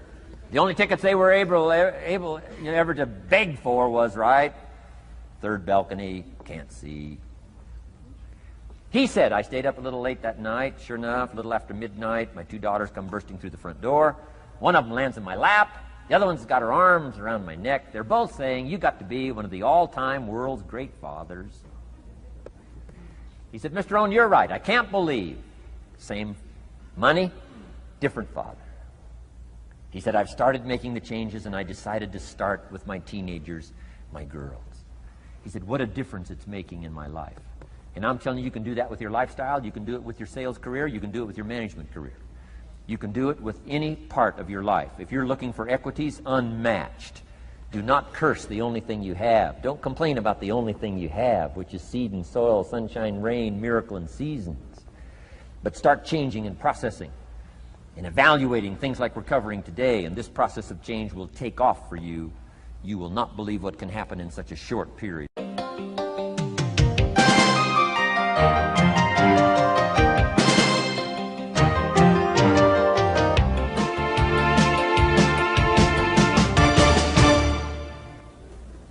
Next subject, personal development.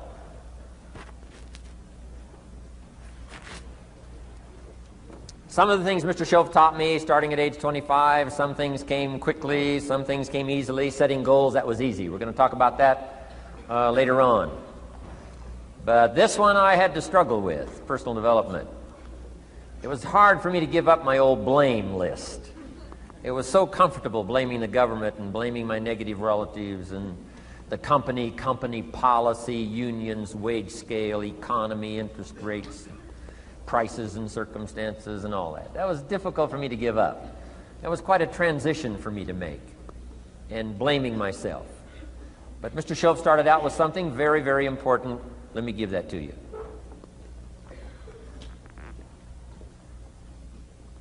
He said, it's not what happens that determines the major part of your future. It's not what happens. What happens, happens to us all. He said the key is what you do about it. It's not what happens, it's what you do about it. And he said if you will start that process of change, do something different the next 90 days than you did the last 90 days, like picking up the books to read.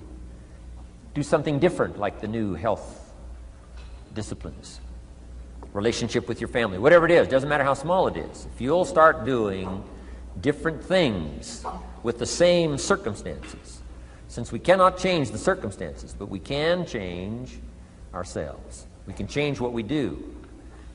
And then he gave me another secret to success when he said, what you have at the moment, Mr. Rohn, you've attracted by the person you've become. What you have at the moment, you've attracted by the person you've become. Few little simple principles here. Once you understand these, it starts to explain so much. Now, sometimes it's a little tough to take, blaming yourself instead of the marketplace, taking responsibility instead of putting it off on someone else. That transition sometimes is a challenging mission. And this one was a little tough for me. So let's talk a little bit about personal development, that extraordinary adventure I undertook starting at age 25. And I've never ceased that adventure. I'm still going for it. In the 90s, I want to get better and better. I want my craft to get better, my business operations to get better, the things I do to get better. Because once I picked up this simple formula, I'm telling you, it's easy to figure out where the problem is if you go to work on it. Now, let's talk about personal development. And in helping kids understand personal development, I always start with money. Now, money's not the only place to start. Money certainly isn't the only value, but we've all got to start somewhere, and money's something you can count, right? Kids are interested in money, okay? A lot of things are a little tougher to measure, but economics is pretty easy, right? Because you can count. Okay, somebody says, how are you doing? You say, I don't know. Let's count. Now, this is not the only count. I understand that. There's a lot of other things to count. But to see if there may be some errors in your judgment and lack of disciplines in your life, we might as well start with money, because it's so easy to count. So let's just start there and see whether or not maybe we have messed up. Okay. So here's how I explain it to kids. We get paid for bringing value to the marketplace. Key to understanding economics. We get paid for bringing value to the marketplace. Marketplace is also described as reality. Reality, the marketplace. Now, it takes time. It takes time to bring value to the marketplace, but we don't get paid for time.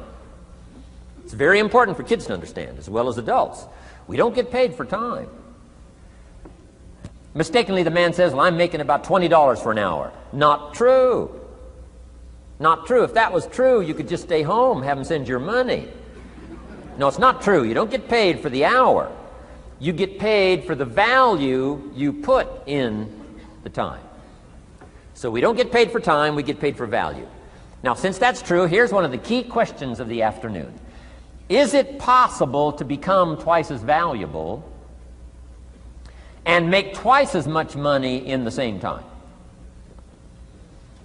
Is it possible to become 3 times as valuable as you now are and make 3 times as much money in the same time? Is that possible? Of course. If you want to really emphasize something, that's a good phrase, Stuart. Of course. Of course. Okay.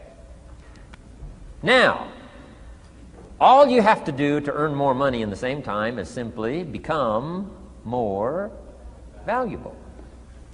America's unique. It's a ladder to climb. Starts down here, what, about $4 an hour? Big argument last year in Congress about the starting place. Should be 5, should be 5, should be 5. Well, no, it doesn't need to be 5. Why not start with 4? It's a ladder. Right? This is not a bed. This is a ladder. This is a ladder to climb. Starts at $4. Now somebody says, well, should be 5, should be 5. Well, maybe. If you're going to stay at the bottom for the rest of your life, it probably should be 5. But that's kind of a pitiful way to live. Start and not grow. Start and not change. Start and not become more valuable. Hey, the whole scenario of life is to start, number 1, and what? Become more valuable, number 2. So America's a ladder to climb. Starts at $4 an hour, and the more valuable you become, you just keep moving up the ladder. Top income last year, what, 52 million? Guy that runs Disney? Would a company pay somebody for 1 year's work $52 million? And the answer is, of course. This is one of those of course places. Of course. If you help a company make $1 billion, would they pay you $52 million? The answer is, of course. It's chicken feed. I mean, it's not much money. Now, why that much money? Because he has become so valuable. Now, why would we pay somebody only $4 an hour? They're not very valuable to the marketplace. Now, we got to make that distinction, to the marketplace. Might be a valuable brother, a valuable member of the community, a valuable member of the church, valuable member in the sight of God, to the human family, of course, those kind of values. But to the marketplace, which is called what? Reality. Reality is, if you're not very valuable, you don't get much money. Those are called the facts. I mean, that's how that is. Well, then, how do you get more money? Simple answer. Somebody says, well, I'll go on strike for more. Well, here's a major problem with that. Here's a major problem with that. You can't get rich by demand.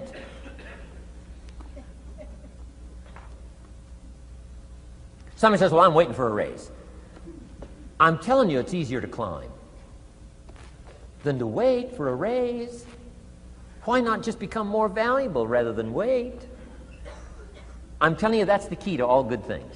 Becoming more valuable. Why would we pay somebody $400 an hour?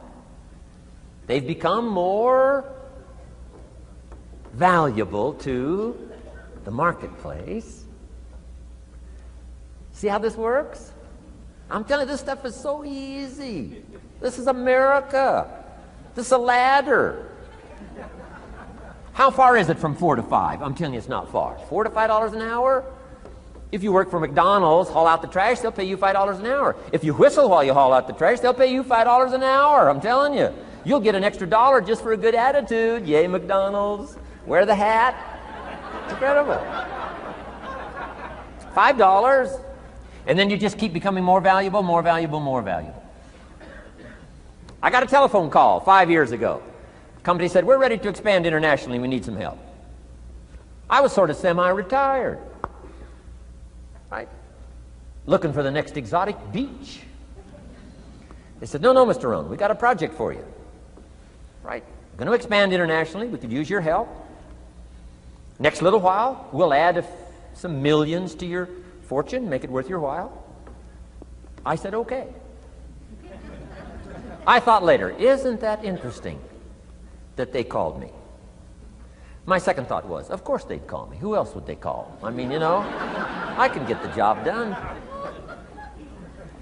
Now, how come I got a telephone call worth millions?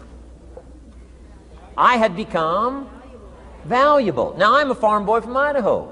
I was raised in obscurity. 1 year of college, and I thought I was thoroughly educated. Made all kinds of mistakes galore. At age 25, the creditors are calling me saying, hey, you told us the check was in the mail. I got pennies in my pocket. I got nothing in the bank. I'm behind on my promises. How come I get a telephone call 5 years ago and it's worth millions? I changed. I turned my life around. Is it possible to become worth millions? Speaking economically, now there's a lot of values to become, but let's just talk economics. Is it possible to become that valuable? And the answer is, of course, of course. Now let me give you the secret. Shoaff said, here's the secret, Mr. Rohn. Learn to work harder on yourself than you do on your job. Once I got that, it turned my life around. Learn to work harder on yourself than you do on your job.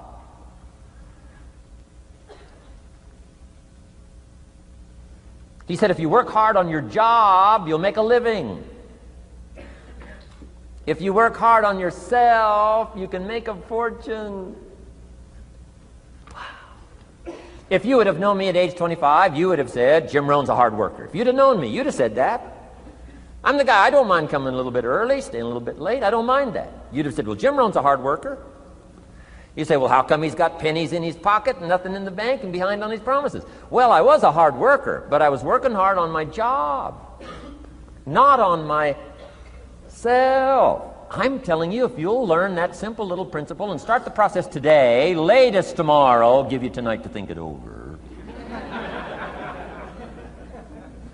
and start this whole process of personal development, work on yourself, make yourself more valuable to the marketplace. I'm telling you, you can so dynamically change your income, and economics is the least of the values that you can start earning in terms of equity if you'll start working harder on yourself than you do on your job.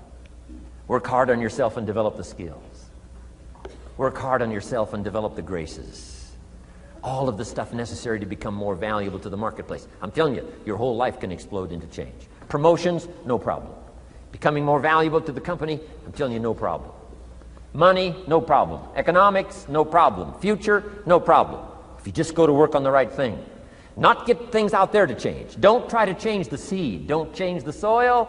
Don't change the sunshine. Don't change the rain. Don't change the mix of seasons.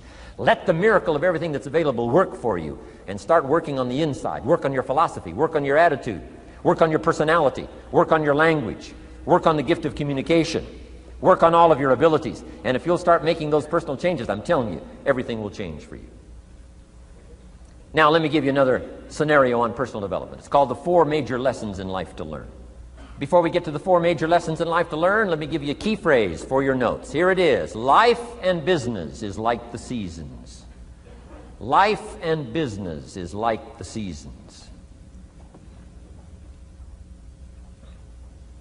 Frank Sinatra sings, life is like the seasons. Now, here's one of the key phrases that changed my life. Starting at age 25, you can see this whole scenario. Personal development for me began. I've never been the same since. Here's the next key phrase. You cannot change the seasons,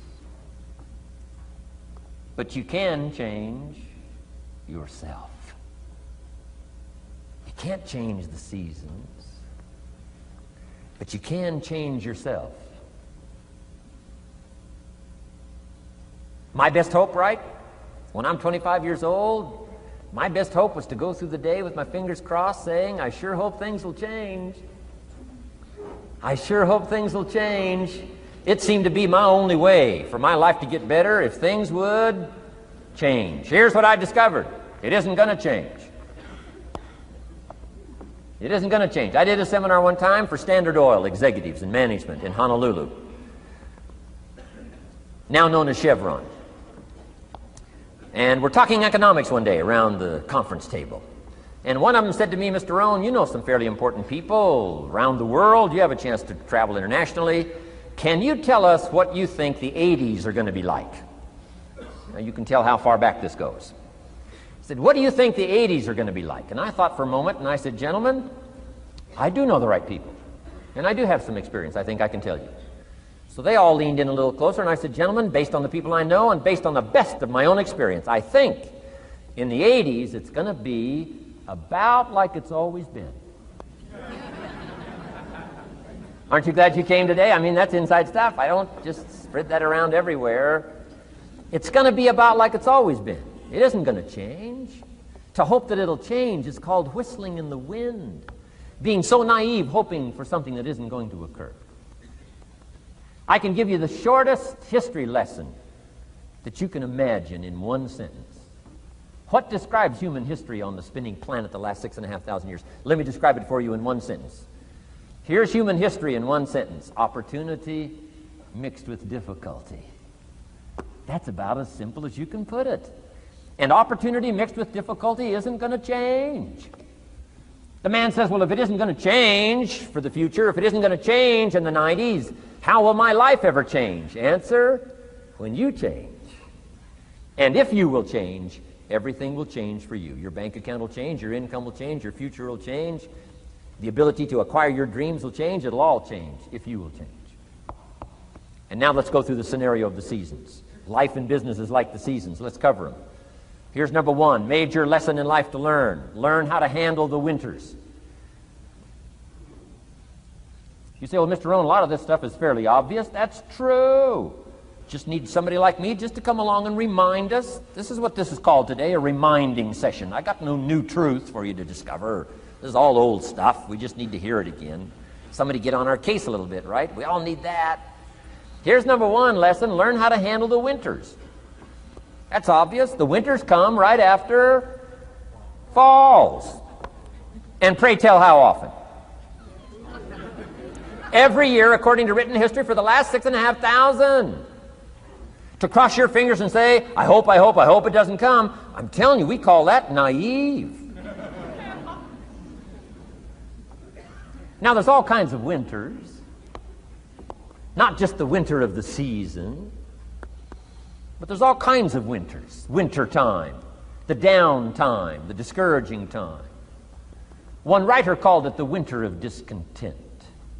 The winter when you can't figure it out, the winter when it all goes wrong. Economic winters, social winters, political winters, and personal winters. When your heart is smashed in 1,000 pieces, the nights are unusually long. It's called winter time. Barbara Streisand sings, it used to be so natural to talk about forever, but used to be's don't count anymore. They just lay on the floor till we sweep them away. You don't sing me love songs. You don't say you need me, and you don't bring me flowers anymore. A song of winter. But hey, we're acquainted with all those winter scenarios. We've been through them all. Now the question is, what do you do about the winters? Well, you can't get rid of January by tearing it off the calendar. But here's what you can do with the upcoming winters of your life. The long ones, the short ones, the easy ones, the more difficult ones. Here's what you can do. Get wiser and stronger and better. Just make a list of that trio of good words. Wiser, stronger, and better. To challenge for yourself the upcoming winters of your life, don't you think you could read more? Pick up the scenario, pick up the books, pick up the cassettes. That's why we put some stuff on cassettes so you can listen to it. Put it in books so you can read it. Now putting it on video so you can see it. I'm telling you, anybody that wants to can get wiser. Next is stronger. Anybody can get stronger. If you're willing to do the push-ups, you can get stronger. If you're willing to put yourself through the paces, you can get stronger. Can you develop stronger skills? And the answer is yes. Start practicing. And you can get stronger. Can you get stronger in handling life situations? Of course. But you got to go to work on yourself. You can't blame out there wishing it was easier. Wish you were stronger. And here's the last one, get better. Anybody can get better. Language, we can all get better. I've been lecturing now for 33 years, and I'm telling you, today versus 33 years ago, I'm better. First time I gave a talk, I stood up, my mind sat back down. I mean, I've been through that whole deal. Opened my mouth, nothing came out for a while. My knees are banging together, the sweat's pouring off my face, I'm shaking like a leaf. It's called terror, in case you haven't tried it. Those first attempts. But I'm telling you, I got through it, and I did it again, and I got through it, and I did it again, and I got through it. And now, of course, I can lecture for a few hours in one day. Anybody can get better. Develop the skills, okay? Handle the upcoming winters. Don't wish away the winters. That's called naive. Wish for the skills. Wish for the strength. Wish for the wisdom. Here's the second major lesson in life to learn. Learn how to take advantage of the spring. Uniquely enough, spring follows winter. And pray tell, how often? 6,500 times. I mean, those are good odds. I'd gamble on it one more time. I mean, those are good odds. Every time. You can't beat those odds. Spring is called opportunity. Another day is called opportunity. Days follow nights. How about that? And how often? Every day. But now here's what we must learn to do with opportunity. Underline 2 strategic words in that sentence. Take advantage. Just because spring comes is no sign you're going to look good in the fall. You've got to take advantage of it. You've got to do something with it. Read every book you can on what to do with your springs, what to do with your opportunities, what to do with your days, what to do with your chances. Don't miss the educational process. Don't miss the process of learning. To understand, opportunity keeps coming, but the key is taking advantage, taking advantage. Everybody in this room's got to learn to do one of 2 things. Plant in the spring or beg in the fall. And it doesn't mean you can't become a sophisticated beggar, but you don't need the reputation. Learn to plant in the spring, take advantage. And there's an urgency here on springtime because there's just a few springs, handful of springs offered to each of us. So take advantage swiftly and quickly. Don't just let the time pass. The Beatles wrote, "Life is very short." And for John Lennon, it was extra short. For Michael Landon, it was extra short. But life is short. At the longest, it's short. So don't just let the springs pass. Take advantage. Seize the day. Seize the moment. Seize the opportunity. That's the key. Springtime. Life is fragile. Life is brief. Elton John sings, "She lived her life like a candle in the wind." It's fragile. It's brief. Whatever you're going to do, you got to get at it. Don't just let it pass away. Here's major lesson number 3. In the summer, learn how to nourish and protect. We've got 2 challenges in the summer in the personal development part of our life. And that is become capable and powerful enough in the summer and wise enough in the summer to nourish what's good and defend yourself against what's bad. Nourish and defend. The summertime is an interesting time. It holds the possibility of the promise of harvest time, but it also has the possibility of the threat. Sure enough, as soon as you've planted your garden, the busy bugs and the noxious weeds are out to take it. And let me give you another word of advice. They will take it unless you prevent it.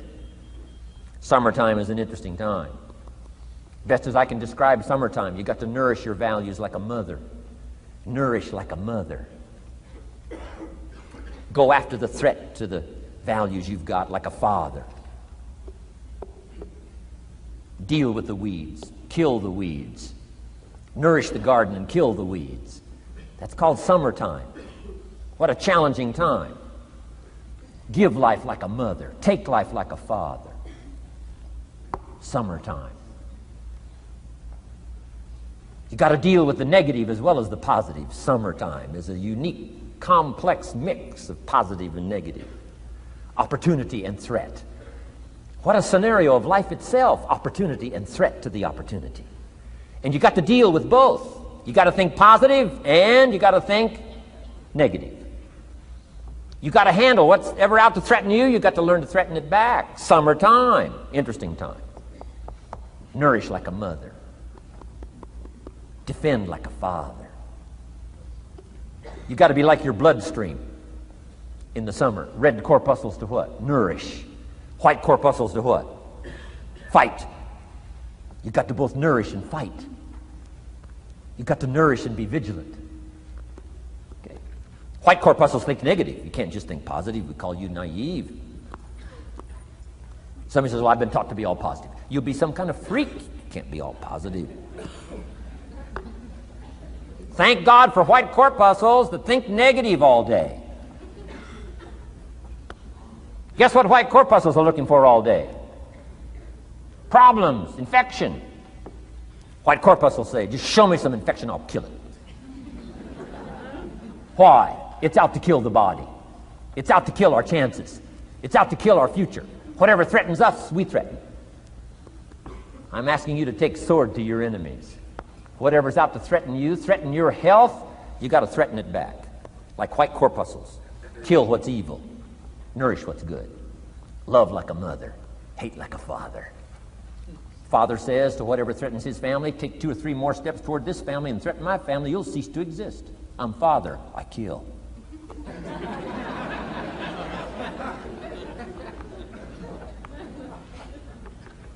Don't let the weeds take your garden. Wreck your chances for a good harvest. Deal with your enemies in the summer. Called good and evil. The great struggle in life is called good and evil. Tyranny and liberty. Sickness and health. It's the way life is. Tyranny threatens liberty. Takes over Kuwait. Can't have that.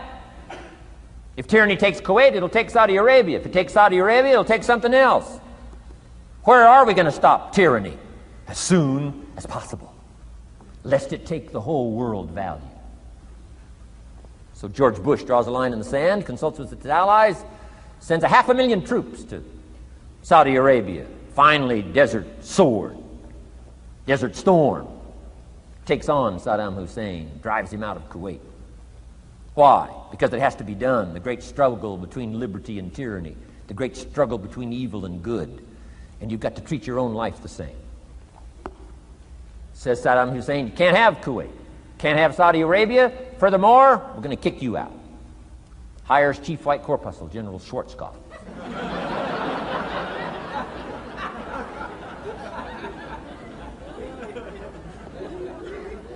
Takes care of the matter. I'm asking you in the summer, nourish like a mother. Threaten whatever threatens you like a father. Now you can also turn around the scenario, that's true. Love like a father, hate like a mother. Give life like a father, take life like a mother. You can turn the scenario around. The key is both love and hate. Single parents have got the greatest challenge. Love like a mother, hate like a father. Love like a father, hate like a mother. Nothing more dangerous than an angry mother.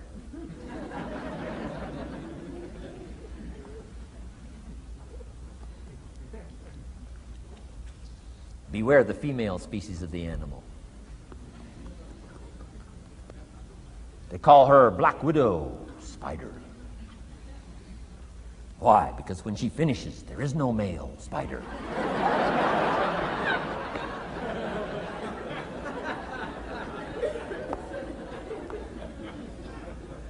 I saw this article. I was flying on an airplane up in Canada. I saw this article in one of the airplane magazines. Showed a picture of this guy with his shirt off, these claw marks down his back, teeth marks in his neck. The guy almost got killed. He was out in the woods, saw a mama bear with her little cub. Said, oh, this looks cute. Had his flash camera, went flash, flash, took a picture. Mama bear treats it unkindly, promptly chases him. Caught him, almost killed him before they got to him. Beware mama bear. So, love like a father, hate like a mother. However you want to treat this scenario, it's very important. It's called summertime. Part of the personal development challenge is to be challenged to learn to nourish all of your values, from a garden to a family relationship, to a love affair, to a marriage, to a business, anything that's valuable to you called equity. You've got to nourish it, you've got to feed it, you've got to take care of it, but you've also got to defend it. It's called the way things are. Key. In the summer. Now here's number 4. Fourth major lesson in life to learn. In the fall, in the harvest, learn to reap in the harvest without complaint. Important part of personal development. Reap in the harvest without complaint. Take full responsibility. Once you've learned this scenario, it's not the seed, it's not the soil, it's not the sunshine, it's not the rain, it's not the miracle of the giving of life, it's not the seasons that's to be criticized. We must take personal responsibility. So in the harvest, take personal responsibility. It's your crop. Whatever you've reaped, it's your crop. Take responsibility. No complaint.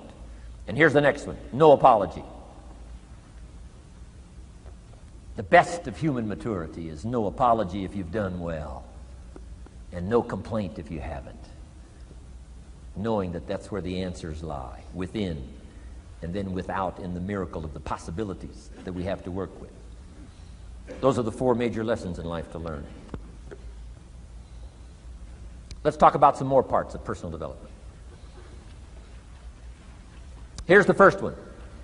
Physical. The physical side. Got to take care of yourself. Do not neglect to take care of yourself. Good phraseology used in the Bible, in my amateur way, but let me put it to you best I can. Here's what it says. Treat your body like a temple.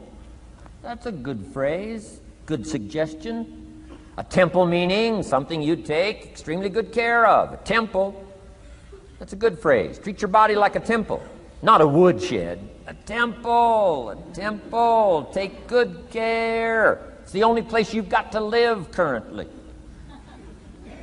The temple. Nutrition. My mother studied nutrition, passed it along to me, passed it along to my father, my children, my grandchildren. What a legacy that was. Learning to just take care of yourself. Key phrase. Some people don't do well because they don't feel well. They've got the gifts, they've got the skills. Maybe they just haven't taken care of themselves. They don't have the vitality. Key phrase. Vitality is a major part of success. Vitality. So take care of yourself. I know a guy that raises racehorses. I'm telling you, the guy feeds his horses better than he feeds himself. He's so careful how he feeds his horses. He's so careful what they eat. He's so careful that they get everything. And because of that extreme care, I mean, these are magnificent animals. They can run like the wind. But you ought to see this guy. 10 steps up a flight of stairs, and I mean, he's all out of breath. His horses can run like the wind, and he can hardly make it up the steps. The guy takes care of his animals better than he takes care of himself. Some people feed their dogs better than they feed their kids. Physical. Now, there's all kinds of parts to physical. Here's one. Appearance is part of the physical.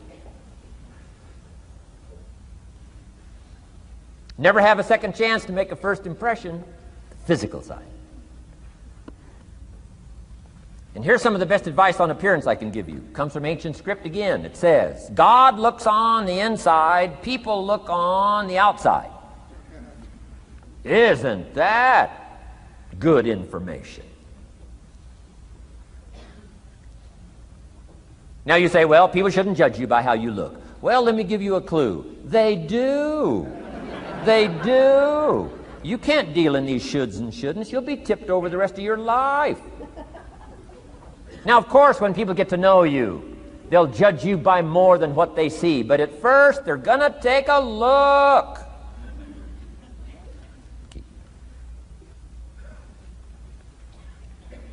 So, here's the best advice I can give you. Make sure the outside is a major reflection of what's going on inside. The physical side.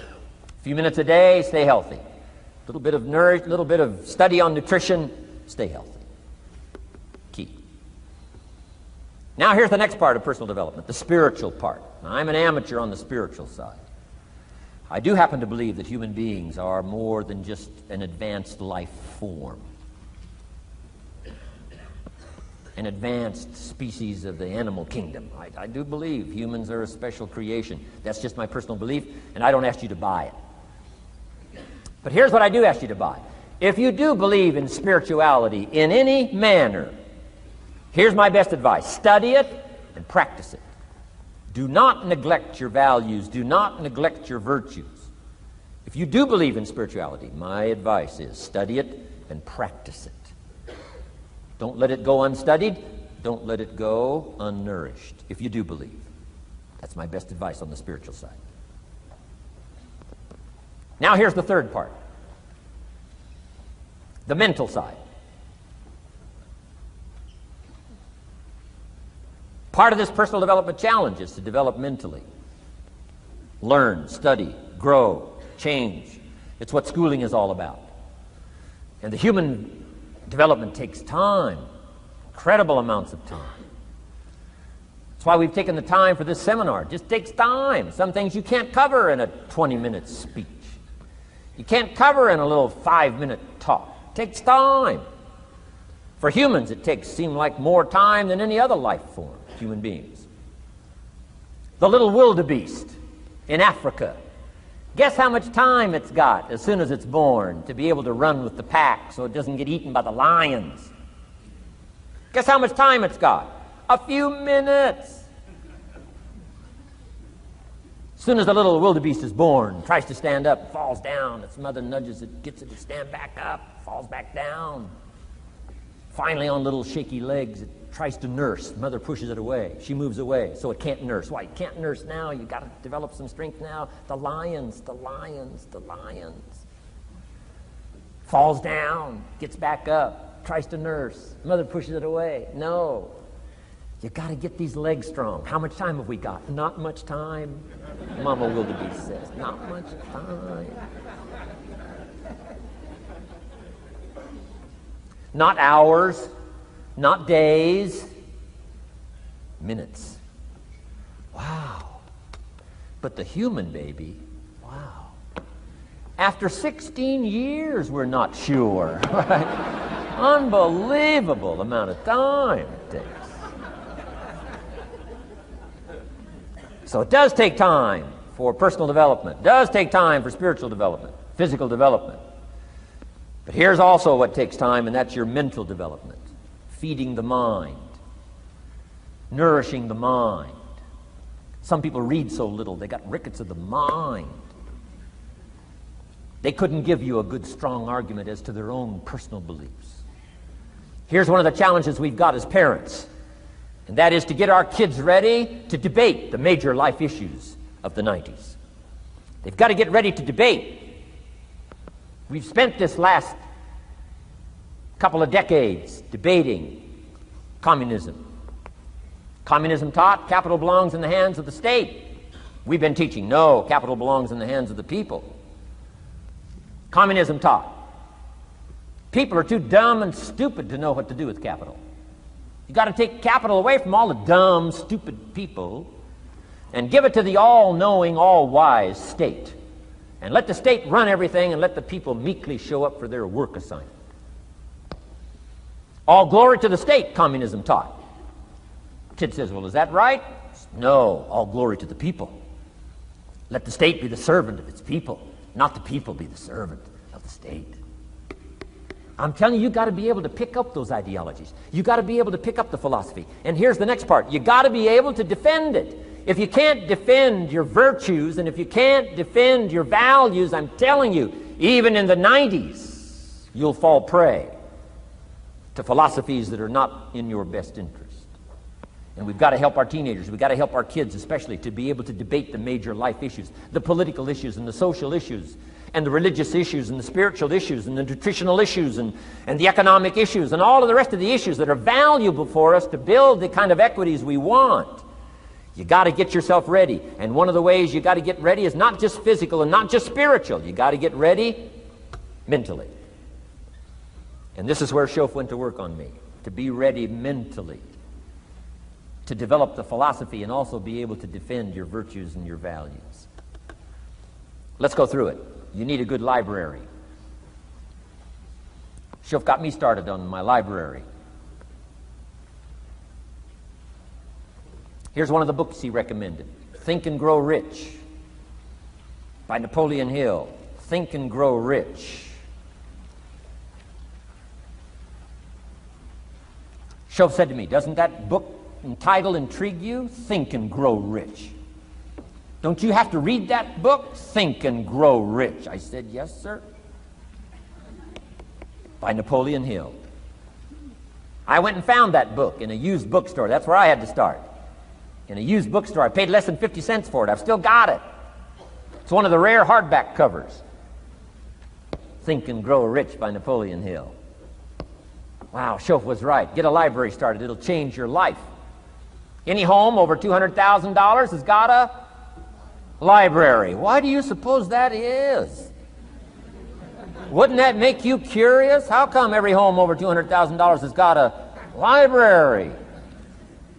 Does that tell you something? Does that educate you at all? You say, well, I can't afford a $200,000 home. It doesn't matter what size home. Take your present apartment, clean out a closet, call it your library, and start acting intelligent. And start this process like I did. Start developing a library. Here's what your library needs to show: that you're a serious student of health and life, spirituality, culture, uniqueness, sophistication, economics, prosperity, productivity, sales, management, skills, values of all kinds. Let your library show you're a serious student. Don't be casual in learning. Don't be lazy in learning. Okay. Information is the key. Okay. Learning is the beginning of wealth. Learning is the beginning of health. Learning is the beginning of prosperity. Learning is the beginning of democracy, the beginning of freedom. All values, all virtues start with the learning process.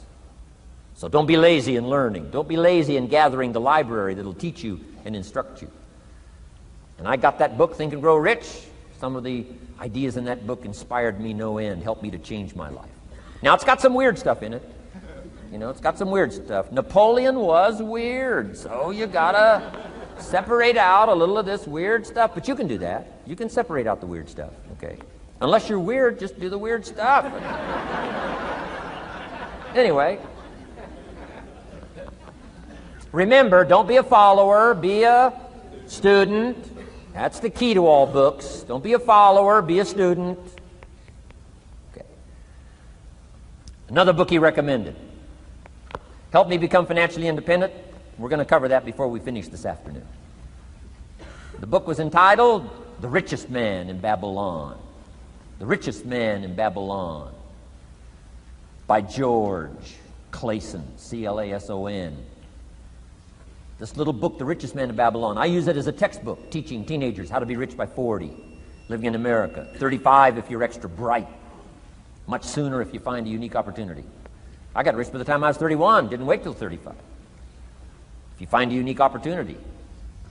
So we'll get into that after we come back from our next break. Richest Man in Babylon. Get your library started. Here are some key sections to put in your library called mental food. In fact, we call it food for thought. It's so important to nourish the mind, not just the body, but nourish the mind. Key phrase. Now it needs to be well balanced. You can't live on mental candy. Somebody says, well, I just read this positive stuff. That's too second grade. You've got to get out of second grade. You can't just be inspired. You've got to be taught. You can't just be inspired. You've got to be educated. Key. Here's a good book. It's called How to Read a Book. Good title. How to Read a Book by Mortimer Adler. In this book, How to Read a Book, Mortimer, you know, is the chief editor of the new Encyclopedia Britannica. A good set of books, right, to have in your library. The Encyclopedia Britannica, chief editor, Mortimer Adler. He's in his 80s. He's still active, still writing books. I've got several of his books. The 6 Great Ideas, a lot of books. Mortimer Adler. But he wrote this book, How to Read a Book. Now, in this book, How to Read a Book, not only does he give you some good suggestions on how to get the most out of a book. It's one thing to read it, it's another thing to get the best out of it. He'll give you some techniques on how to get the best out of a book. It's very good. But here's what's also in his book, How to Read a Book, a list of what he calls the best writings ever written. The best writings ever written. I've used it as a centerpiece for my library. So I'm just asking you, take a look. If it suits you, fine. If it doesn't suit you, hey, keep looking until you find something to suit you. But well balanced.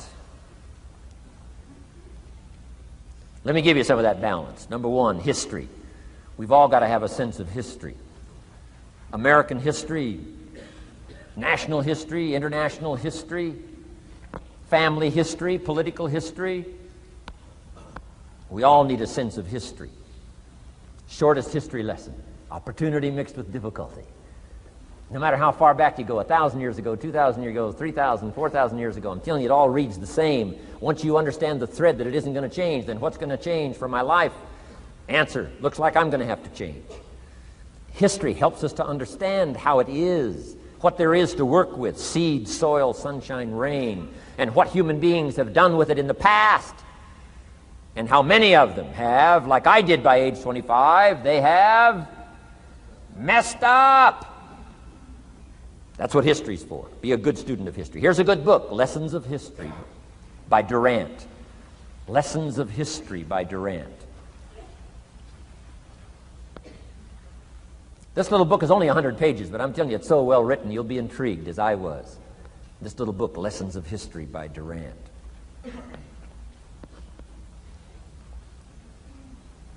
Next is philosophy. Durant also wrote a good book on philosophy. The Story of Philosophy. It's got a good rundown of the key philosophers of the last several hundred years, what they taught and some of the lives they lived. You might find it a little difficult, but hey, you can't just read the easy stuff. Key phrase to add here in parentheses, don't just read the easy stuff. You won't grow. You won't change. You won't develop. Tackle the more difficult stuff.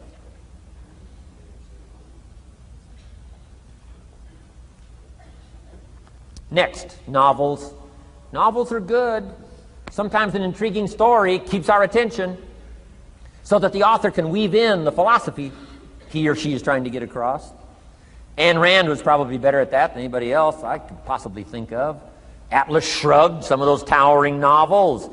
The novel kept us intrigued, but guess what she was doing all the time? Feeding us her philosophy, feeding us her philosophy. Now, whether you agreed with her philosophy or not, you had to admit she was really good at getting it out there, weaving it through the story, in the dialogue and in the speeches and in the text.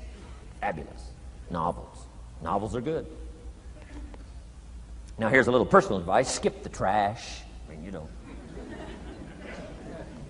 Someone says, well, sometimes you can find something valuable in a trashy novel. I wouldn't go through it to find it. You can find a crust of bread in a garbage can, but I wouldn't go through it. Number one, you don't need the reputation. So, not enough time to read the brilliant stuff, the good stuff. Skip the trash, really. My personal advice on personal development, becoming more valuable than you are. Key. Next is biographies and autobiographies, the stories of successful people, unsuccessful people. There's some dramatic stuff, right? Over the last 100 years, it's been written, biographies and autobiographies. Here's one of the best, the Bible. The Bible is a unique book because it's got a list of human stories on one side of the ledger, another list of human stories on the other side of the ledger. One's called examples, and the other's called warnings. And here's what we've got to have on biographies and autobiographies, both warnings and examples. In the Bible, the examples. The Bible says, look at these people's lives, follow them. Follow their philosophy, follow their advice. Then we got the warnings, right? Don't do what these people did. They messed up their life and threw their life away. Vitally important, both sides of the scenario. Now, if your life story ever gets in one of those books, make sure they use it as an example, not a warning.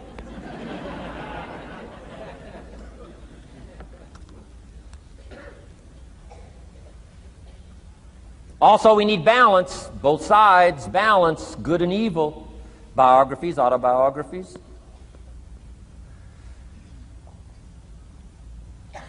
You need a book on Gandhi. You need a book on Hitler. One to illustrate how high a human being can go, and the other one to illustrate what? How low and despicable a human being can become. We need both sides of the scenario. Next, accounting. Got to have a little, at least primary view of accounting. Kids have got to start learning the difference between a debit and a credit.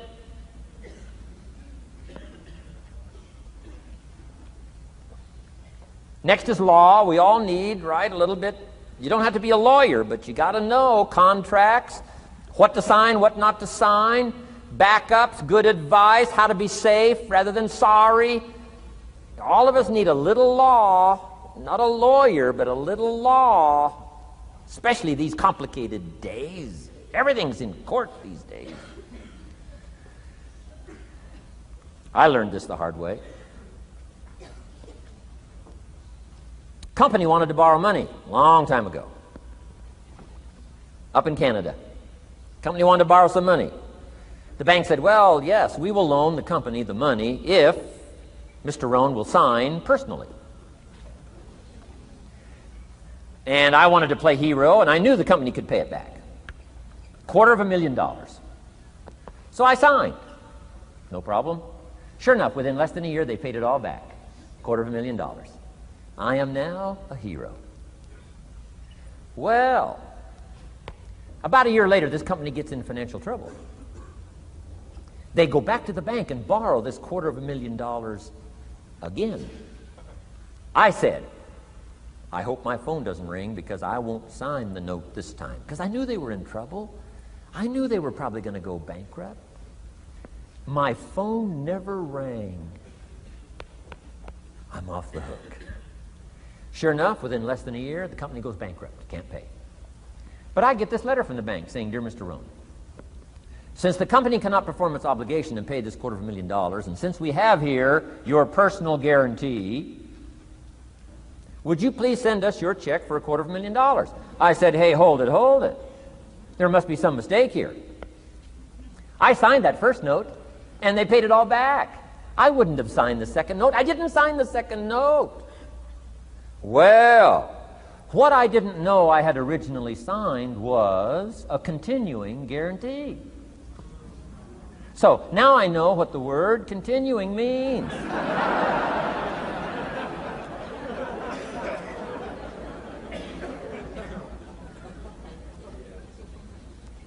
I'm asking you to study a little law, know what to sign, know how to defend yourself, right? Say, hey, we'll get back. Don't sign too quickly. I mean, there's all kinds of things here. Be a student. Don't be lazy in learning. How to defend as well as nourish.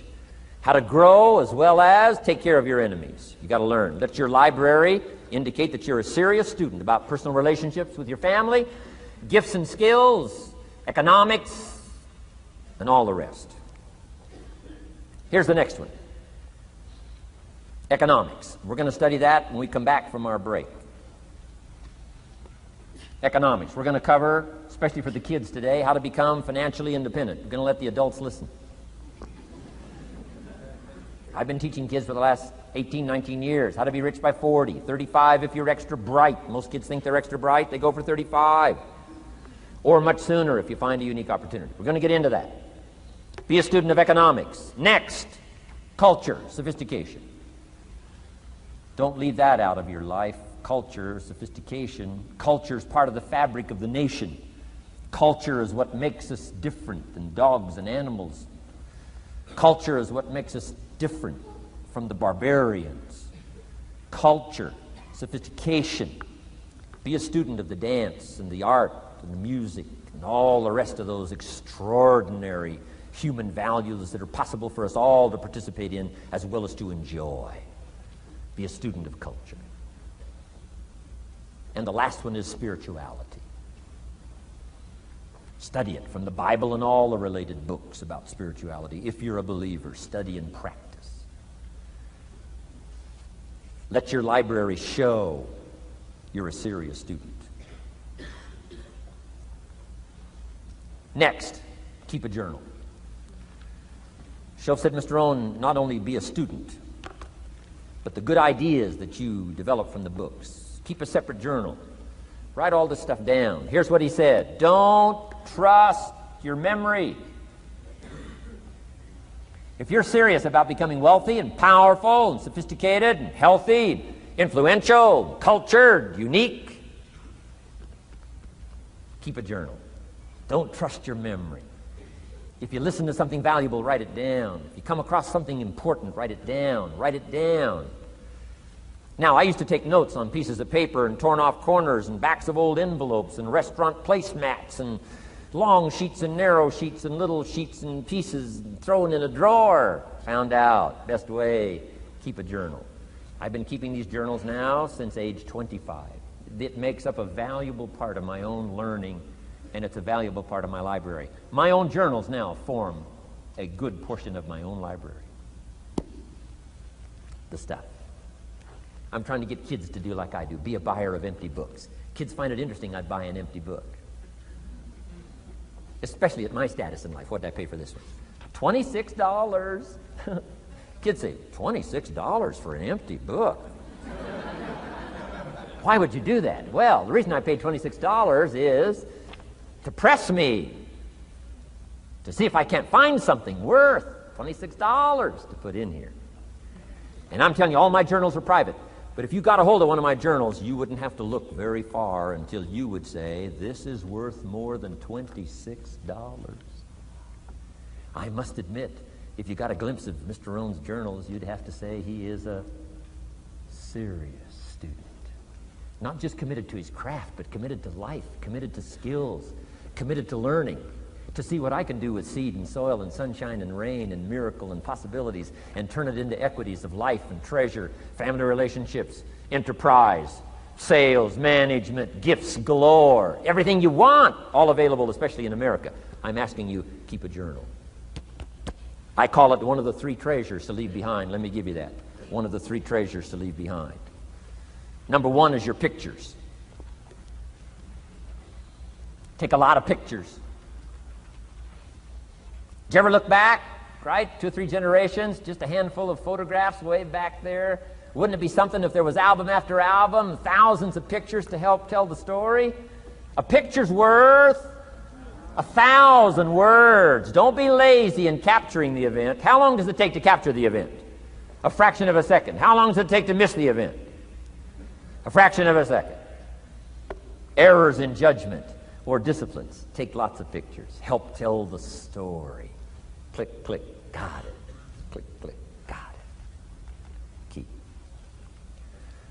I go to Taiwan to lecture. Taipei, Taiwan. Grand Hotel. Neat place to do a weekend seminar. I got 1,000 students. Guess how many cameras? 1,000 cameras. They all bring their cameras. They wouldn't miss the event, take pictures. Takes me more time to take pictures than it does to do the lectures. Here's my new American friend. Here's my new American friend. Click, click, save it. Got it. 1,000 words, each one. What a scenario. Don't miss the pictures. When you're gone, one of the things to leave behind, the treasure in picture as well as in words. Keep. Next, your library. The library that you gathered, that taught you, that instructed you, that helped you to defend your ideals, that helped you to develop a philosophy, that helped you to become wealthy and powerful and healthy and sophisticated and unique. The library that helped you conquer some disease, the library that helped you to conquer poverty, the library that caused you to walk away from the ghetto, the library, the books that instructed you, fed your mind and fed your soul. Leave your library behind. One of the greatest gifts you can leave behind is your library. Stepping stones out of the darkness into the light. Your library. So leave your books behind. Your books will be more valuable than your couch. Your books, your books, your books. And third is your journals. The ideas that you picked up. The notes you took at seminars like this. Wherever you found an occasion to gather something valuable and put it in here so you could go back over it and go back over it. Repetition is the mother of skill. Read it one more time. Learn it one more time. See if you can digest it one more time. Let it coach you one more time. Let it teach you one more time. Let it inspire you one more time. Words are inspirational. The lyrics of a song. And not just read it once. That's why we put our stuff on cassettes, so you can go through it again and again and again. If you hear a beautiful song that does something to you, you don't say, well, that's enough. Don't need to hear that again. No. Wouldn't you want to hear it again, hear it again, hear it again? Let it instruct you. Let it feed you. Let it teach you. Take you on wings of emotional journeys. Wouldn't you want to do that again? The answer is yes. That's what's so important. And here's what's important. One of the things to leave behind, that's your journals. All the stuff you took the meticulous time to gather. One of the greatest proofs that you're a serious student. Taking pictures, that's pretty easy. Buying a book at a bookstore, that's pretty easy. Here's one that's a little more challenging. Be student enough of your own life and your own future and your own destiny. Be student enough to take the time to keep the notes and keep the journal. You'll be so glad you did. What a treasure to leave behind when you go. Your journals. Wow. I wouldn't be without mine now. I'm in Carmel, California, one of my favorite places. It's where I wrote my first book called Seasons of Life. I went to this little church one Sunday morning. First time I'd been there. Little small church, I don't know, 150 people. Classic sermon that morning. Classic sermon. One of the best I've ever heard in all of my life. I happened to be there. And I had my journal. While this sermon is going on, I can't believe it was so precise, it was so unique, it was so powerful. And I've got my journal, and I'm taking notes. Taking notes of this classic sermon. Guess how many other people were taking notes? Approximately, guess. How many do you suppose? It looked like, best as I could tell, I'm the only one taking notes of this classic sermon. Now, since I'm a stranger there, and it's the first time I've been there, and I'm taking these notes, people started looking, who is he and what's he doing? I started feeling just a little bit uncomfortable. I'm still writing. Now I'm feeling kind of like a spy, right? I could hear some of them say, he's going to get out of here with some of this stuff. And I did. I'm the guy that walked away with the stuff. I'm asking you to be no less sincere and be no less committed to the advancement of your philosophy, the set of the sail. Talk about have your best year ever this year, and then get ready for next year, your very best year ever, and they'll start being the best year after year. If you'll commit yourself to some of this simple stuff called personal development, start with a walk around the block. Start with the refinement of your philosophy. Start with the teaching of your own fabulous mind, where all the answers are. I can only give you a few answers from my own experience. The rest of all the magical answers are within the confines of your own mind. But it takes the books, it takes the cassettes, it takes the videos, personal conversation, sermons, lyrics from songs, dialogue from the movie. Let your heart be stirred by words. Find ways to capture. Part of your personal development quest. Now here's the last subject on personal development just before we take our break. Isn't this good stuff? I'm telling you, this stuff changed my life. Turned me every way but loose. I've never been the same since the teacher gave me some of this simple instruction. How to go from where you are to where you want to go. How to go from what you are to what you want to become. How to go from pennies to treasure. How to go from nothing to fortune. It's all within the confines of this stuff that I've been trying to share with you. Laboring best I can. Words are clumsy when you try to in your experience. But I'm doing my best today, and I'm excited about it. Appreciate you taking all these good notes. Good students today. I appreciate that.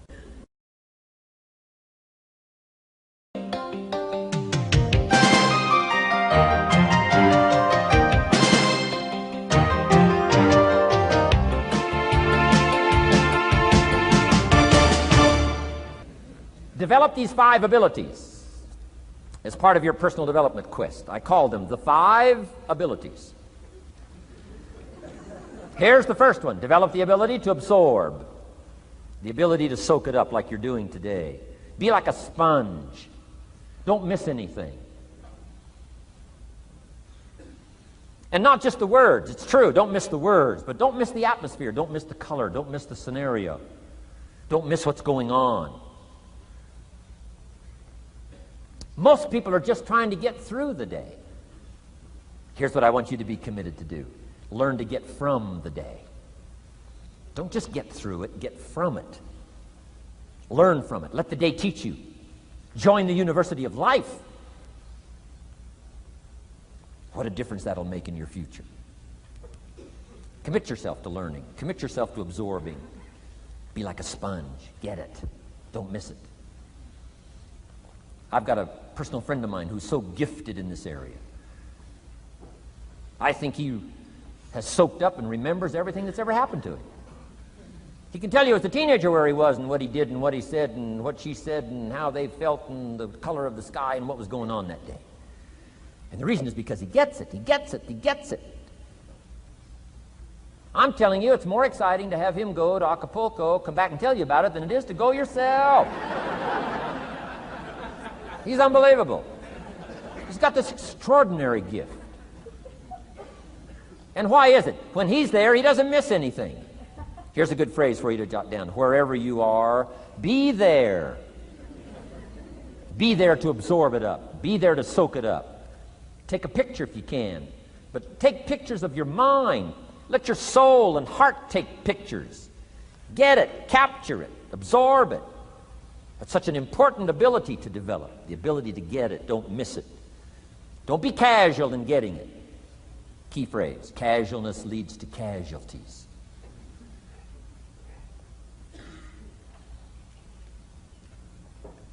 Second, learn to respond.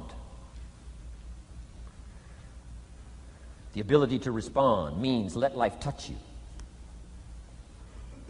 Don't let it kill you, but let it touch you.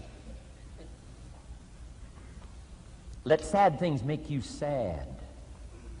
Let happy things make you happy. I'm telling you, give in to the emotion. Let the emotion strike you, not just the words, not just the image. Let the feeling strike you. Let the emotion strike you. Here's what's important. Our emotions need to be as educated as our intellect. Our emotions need to be educated as well as our intellect. It's important to know how to feel. It's important to know how to respond. It's important to let life in. Let it touch you.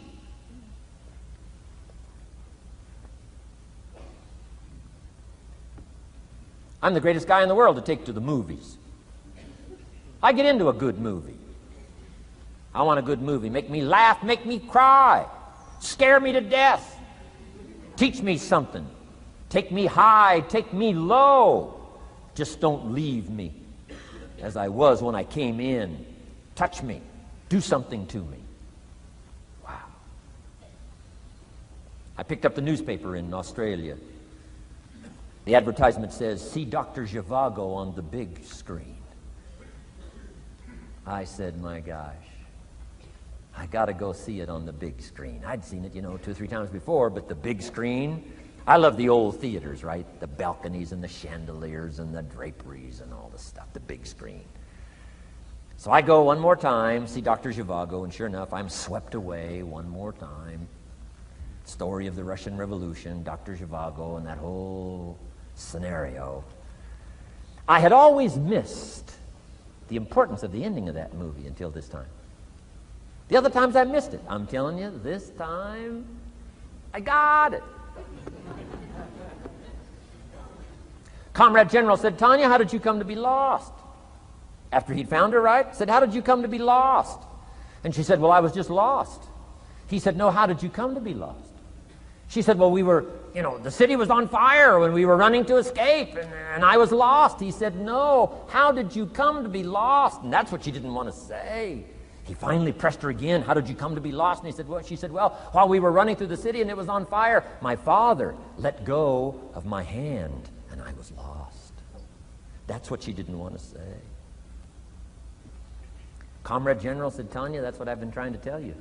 Komarovsky was not your real father. He was not. I'm telling you, I've been looking all over for you, and I think I found you. This man, my relative, Dr. Zhivago, the poet. I'm telling you, he was your father. And Comrade General said, Tanya, I promise you this. If this man, your real father, had been there, I promise you, he would never have let go of your hand. And I got it. This time I got it. The other times I'm eating popcorn waiting for the movie to finish. This time I got it. I got it. I got it. I'm asking you to get it. Absorb and respond.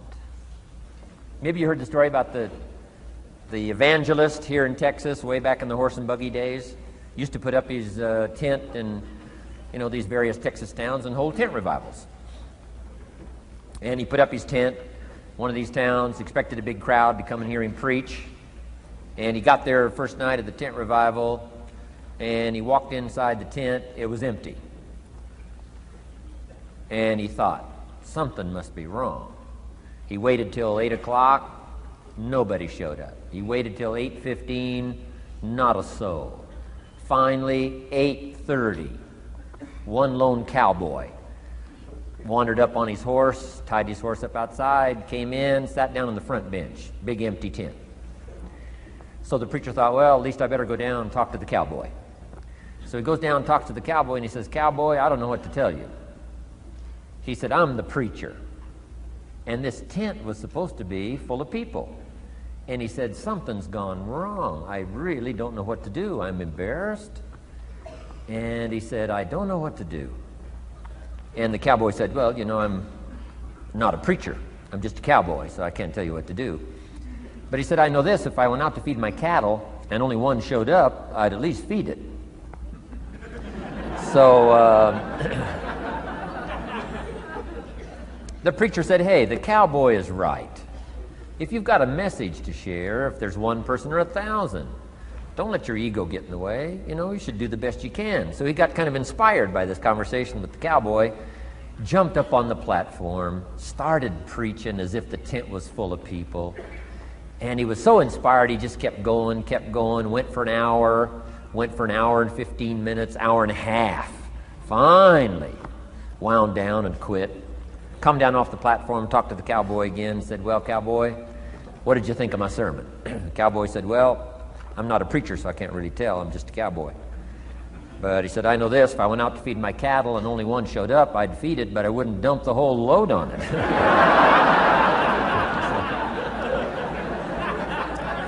So, if it seems like we're dumping the whole load here today, I guess we really are. But you guys are working hard. Does anybody have 4 pages of notes? Oh, wonderful, wonderful. My job, I'm getting it done. Wonderful. We should give a prize one of these days for the most notes. Fantastic.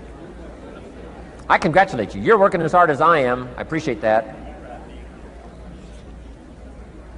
Okay, we got some more work to do, so let's go to work. Everybody's okay? Say, "I'm okay." I'm okay. All right. I'd love to take you with me as my traveling audience. Wow. We've covered the first 2 abilities in the personal development quest. One is the ability to absorb, don't miss anything, pay attention. Good watchword for the 90s, pay attention. Things are moving so fast these days, you got to pay attention, pick it up, soak up the colors, soak up the sounds, soak up what's going on. Second, respond, let life touch you. Let the emotions affect you as well as the sights. Now here's the third ability. Develop the ability to reflect. Reflect means go back over. Study it again. Go back over these notes that you're taking today. Go back through the cassettes one more time. Read the text one more time. But there's more to it than that. Go back over your day. I call it run the tapes again, so that the day locks in firmly. Here's some good times to reflect. 1, at the end of the day. Take a few minutes at the end of the day. Go back over the day. Who'd you see and what'd they say and what happened? How'd you feel? What went on? So that you capture that day. A day is a piece of the mosaic of your life. Number 1, don't treat it casual. Number 2, get from the day. And then number 3, go back over the day so that it locks in that experience, the knowledge, the sights, the sounds, the panorama, the color, motion picture of the day. Just lock it in. so that it will serve you for the future, having that day, not missing it. Next, take a few hours at the end of the week, called time to reflect. Go back over your day timer, go back over your calendar, go back over your appointment book. Where did you go and who did you see and how did it feel and what went on? Capture that week. A week is a pretty good chunk of time. Next, take half a day at the end of the month, called time to reflect. And do the same thing again. Go back over what you read, go back over what you heard, go back over what you saw. Go back over the feelings to capture it so that it serves you. Next, take a weekend at the end of the year to establish this year now firmly in your consciousness, firmly in your experience bank, so that you've got it, so that it never disappears. Good ability to acquire, the ability to reflect. Go back over. Remember. Remember. Remember. It's so valuable to be able to remember the thought, remember the idea, remember the experience, remember the occasion, remember the day, remember the weather, remember the emotion, remember the complexity, remember the highs, remember the lows. So valuable at the end of the day. Lock that day in. Lock the month in. Lock the week in. Lock the year in. Old Testament says a unique scenario unfolded according to the law, and that was they worked 9 years, and the 10th year was a sabbatical.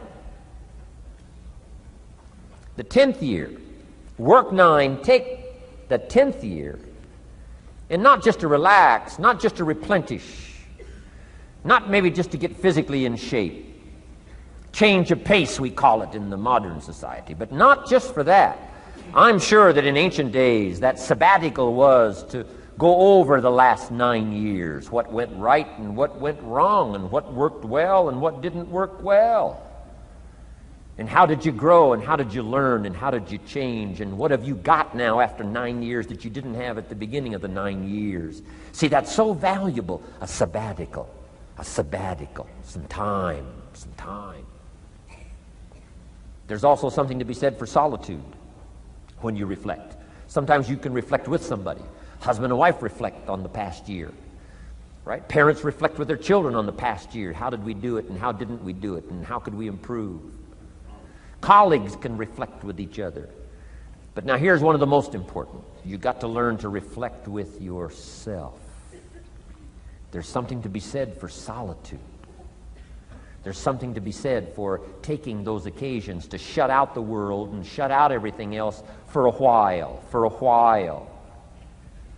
I've got a motorhome. That's how I do it. With my motorcycle on the back. And I head for the mountains and ride the Jeep trails, where there's very few human beings on the Jeep trails, or out in the desert somewhere. It's called my time to get away. When you live a very public life, you treasure solitude. A chance to reflect, go back over my life, go back over my skills, go back over my experiences. Alone. There are some things you need to do alone. Ponder, think, wonder, read, study, absorb, soak in. See if you can't become better this year than you were last year, better the next 9 than you were the first 9. Solitude. There's even a more modern advice that says, go to the closet for time of meditation, time of prayer.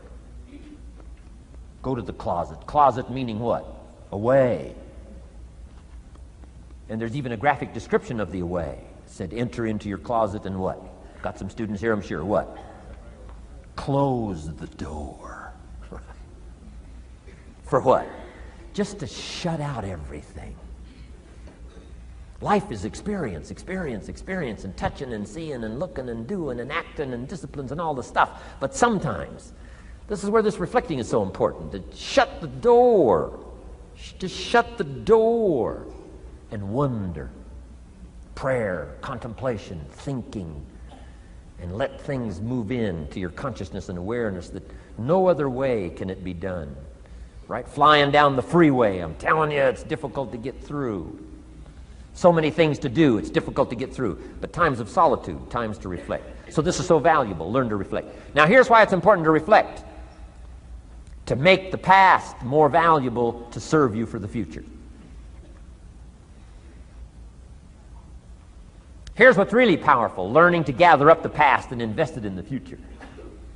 Gather up today and invest it in tomorrow. Gather up this week and invest it in the next week. Gather up this year and invest it in the next year. See, that's so powerful, rather than just hanging on one more year, hanging in there, seeing what's going to happen. Learn, study. This is part of the personal development quest, becoming better than you are, more valuable than you are, not just in terms of economics, in terms of motherhood, in terms of fatherhood, in terms of being a better brother, a better colleague, making a better contribution to the family, to society, to the community, to the church, to the office, to the commitment, to the partnership. Doesn't matter what it is that has value. Work on yourself, then you bring more value to the partnership, to the marriage, to the franchise, to the corporation, to the enterprise, to the community, to the nation. Self-development, personal development. The best contribution you can make to someone else is self-development, not self-sacrifice. Self-sacrifice only earns contempt. Self-development earns respect. Pity the mother who says, I'm just going to give up my life for my children. Self-sacrifice is not noble. Self-investment is noble from self-development. If I work on myself and become more valuable, think of what that'll do for our friendship. I used to use the old expression, you take care of me and I'll take care of you. I found out how shallow and short-ended that was. And I changed it to read like this, I'll take care of me for you, if you will please take care of you for me. And this is part of it, the personal development, that we work harder on ourselves than we do on our job. Now we bring that to the friendship. Now we bring that to the marriage. Now we bring that to the family relationship as a father, as a mother. And we develop the strength and we develop the power. That's key. And it takes, I think, this scenario of disciplines, these abilities, to acquire those gifts and those skills, that value, so that we bring more. Now, we bring more to the next week, we bring more to the next month, we bring more to the next year, if you follow this absorb, respond, and reflect. I said to my father, when he was about to turn 76, his 76th birthday, I said, dear father of mine, can you imagine what it's going to be like to gather up the last 75 years of your life and invest them in your 76th year? What a difference of philosophy, rather than just hanging on one more year. Gather up 75 and invest them in the next one. Gather up the last 6 years and invest it in the next year. See, that's so powerful in communication, which we're going to study soon. So powerful. So consider this. 1, the ability to absorb. 2, the ability to respond. 3, the ability to reflect. Here's number 4, develop the ability to act. Take action. Not hasty if it isn't required, but don't lose much time. Here's the time to act.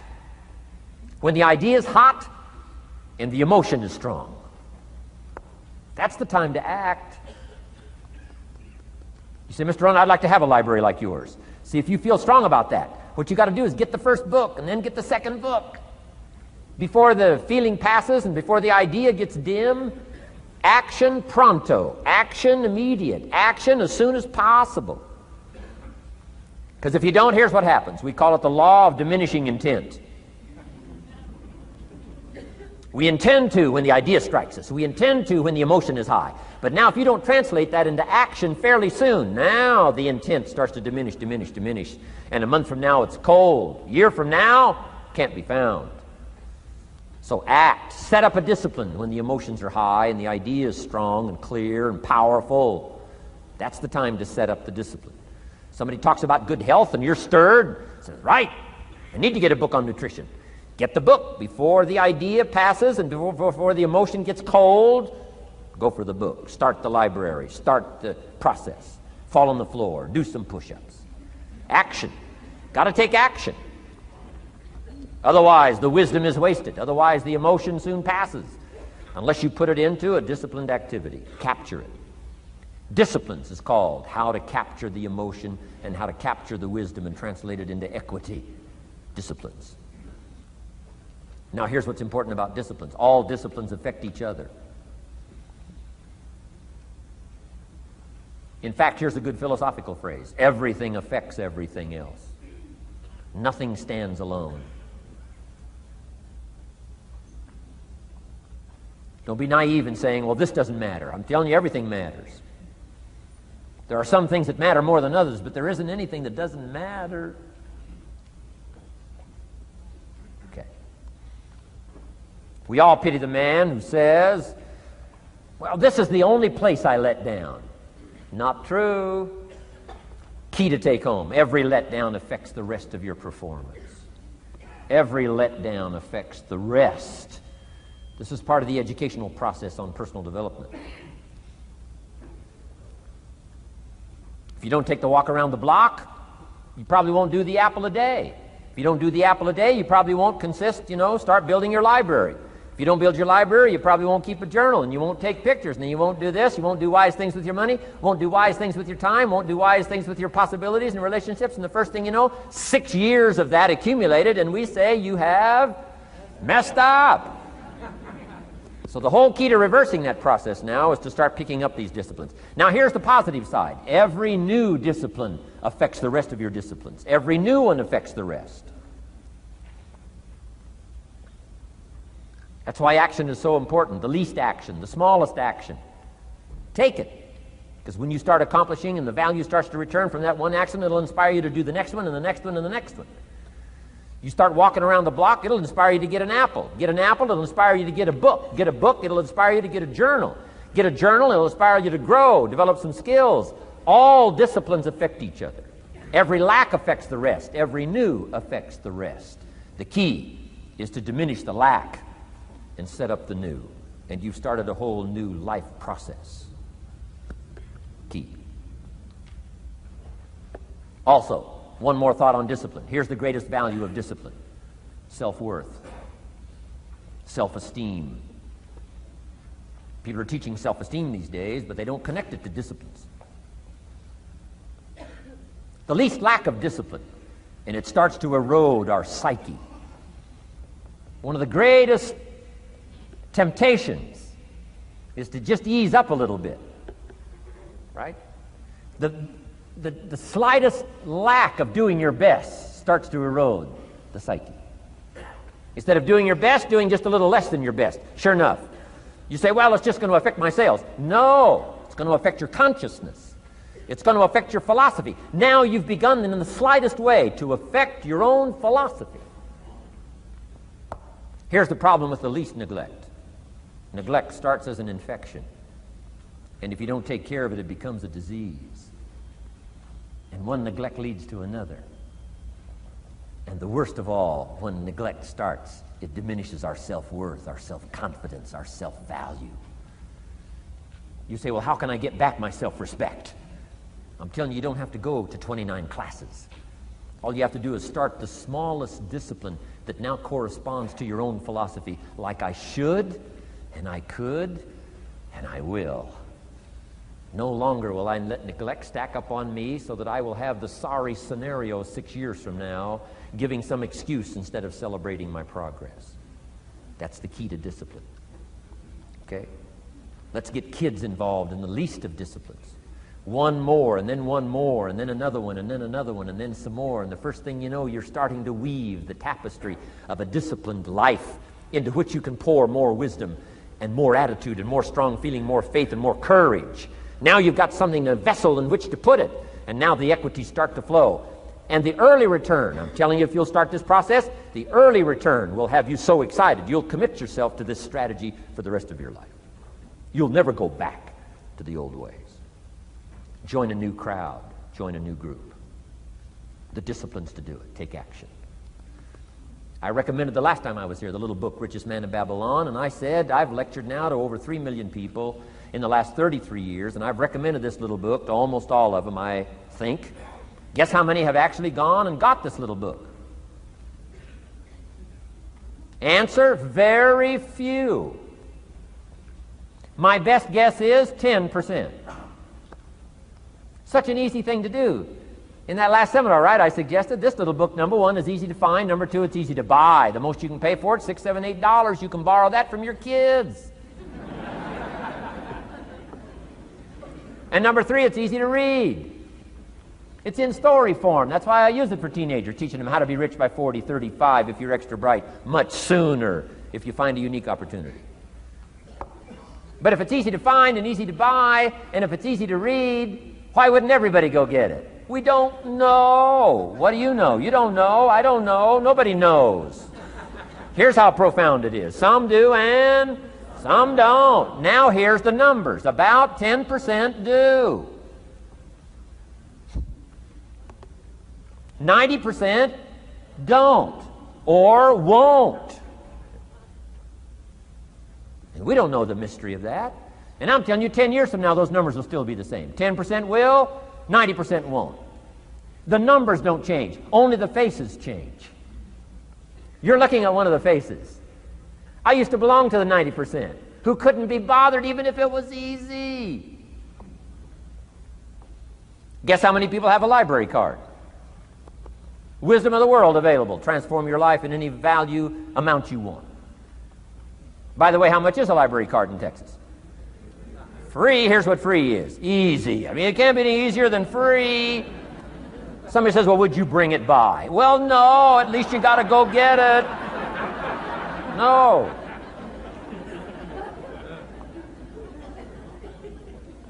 Wisdom of the world available. Transform your life spiritually, socially, personally, economically, and every other way. Teach you how to be rich and powerful and sophisticated and healthy, influential. How many people have a library card? Answer, 3%.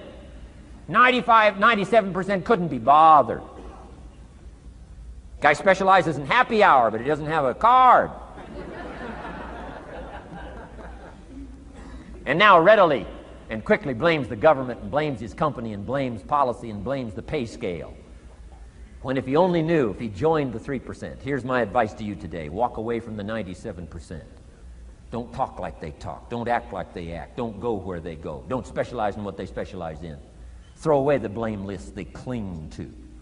Start you a new life. You say, well, is it as simple as getting a library card and join the 3%? And the answer is, of course. Of course. That's how easy this stuff is. This is so easy. It's so simple. It's not complex. You don't need a 2,000-year-old guru. You don't need multi-track affirmations. I'm telling you, don't. Affirmation without discipline is the beginning of delusion. Key. Don't let somebody sweep you into some contrary way to nature itself says, unless you labor. The miracle of the seed and the soil and the seasons and God and all the other stuff that's available, sunshine and rain, that's not available to you by affirmation. It is only available to you by labor. So labor well. Okay. Learn well. Discipline yourself well. And you can have all the treasures you want. This stuff's easy and simple. It's not ocean waves and seagulls. You don't have to move to Sedona where all the force fields come together in Arizona.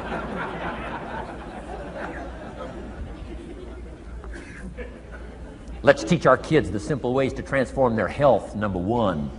Their economics, number two. Their ability to communicate, number three. Their life and treasure and lifestyle, number four. Spirituality, number five. And the list goes on and on. Let's not leave out any of the least of disciplines that encourage us to do the next one, to do the next one, to do the next one. First thing you know, this whole scenario for you is spinning up instead of out of control on the negative side. This is all you got to do. It's as simple as this. It's as simple as a start, committing yourself to life change.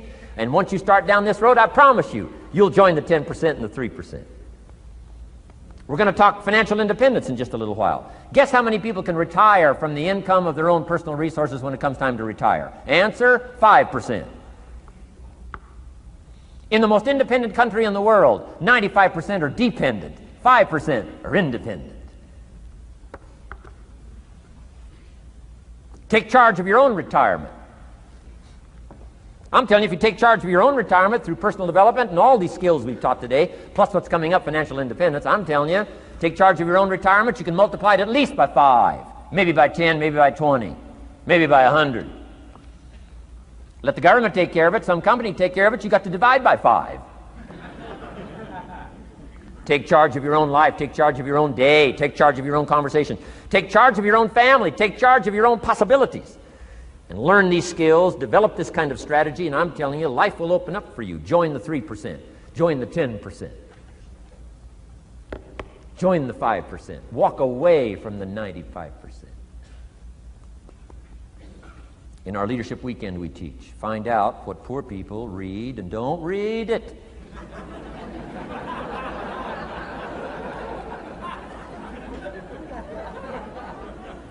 I'm telling you, don't talk like they talk. Lend a helping hand, but don't fall into their poor philosophical scenario. Don't blame what they blame. Don't use the excuses they use. It's called the language of the poor. Switch gears, switch language, switch ideas, switch strategy. Start with the simplest of disciplines. And don't bemean any of these disciplines. The smallest of disciplines starts the process of life change. And if you'll invest in this thing called discipline, you can have whatever you wish. It's called the beginning of a miracle. Now here's the last clue on discipline. Do the best you can. We covered earlier, but here's a good scenario for the do the best you can.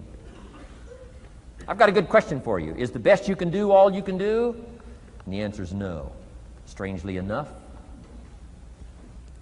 If we all fell on the floor right now and did as many push-ups as we possibly could, and let's say for some reason you haven't been into push-ups lately, I can't imagine why, but let's say, and let's say the best you can do is 5. And you look up at the rest of us and say, hey, 5 is the best I can do. We can tell by the look on your face that's probably true. 5 is the best you can do. Now, is 5 all you can do? The answer is no. If you rest a little, you can do 5 more. Wow. And if you rest a little, you can do 5 more. And if you rest a little, you can do 15 more. How did we get from 5 to 15? It's a miracle.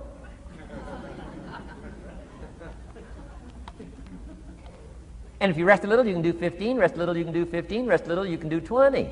How did you get from 5 to 20? It's a miracle. Did you know you can keep doing that? Do a little more, rest a little, do a little more, rest a little, and finally get up to 50 push-ups? Is it possible to get up to 50 push-ups? Of course. How do you go from 5 to 50? It's a miracle. How do you get a miracle going? Number 1, do what you can. Don't leave out what you can, from writing a letter to your mother in Florida. Start cleaning it all up. 2, doing the push-ups. Go from 5 to 50. It's a miracle. Number 1, do what you can. Number 2, do the best you can. Here's number 3, rest very little.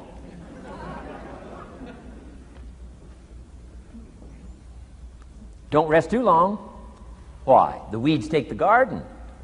Kids have got that figured out. You can't rest too long. Here's the clue. Make rest a necessity, not an objective. The objective of life is not to rest. The objective of life is to act. Think of more disciplines. Think of more ways and means in which to use your own wisdom and your own philosophy, and use your own attitude, your own faith, your own courage, your own commitment, your own desires, your own excitement.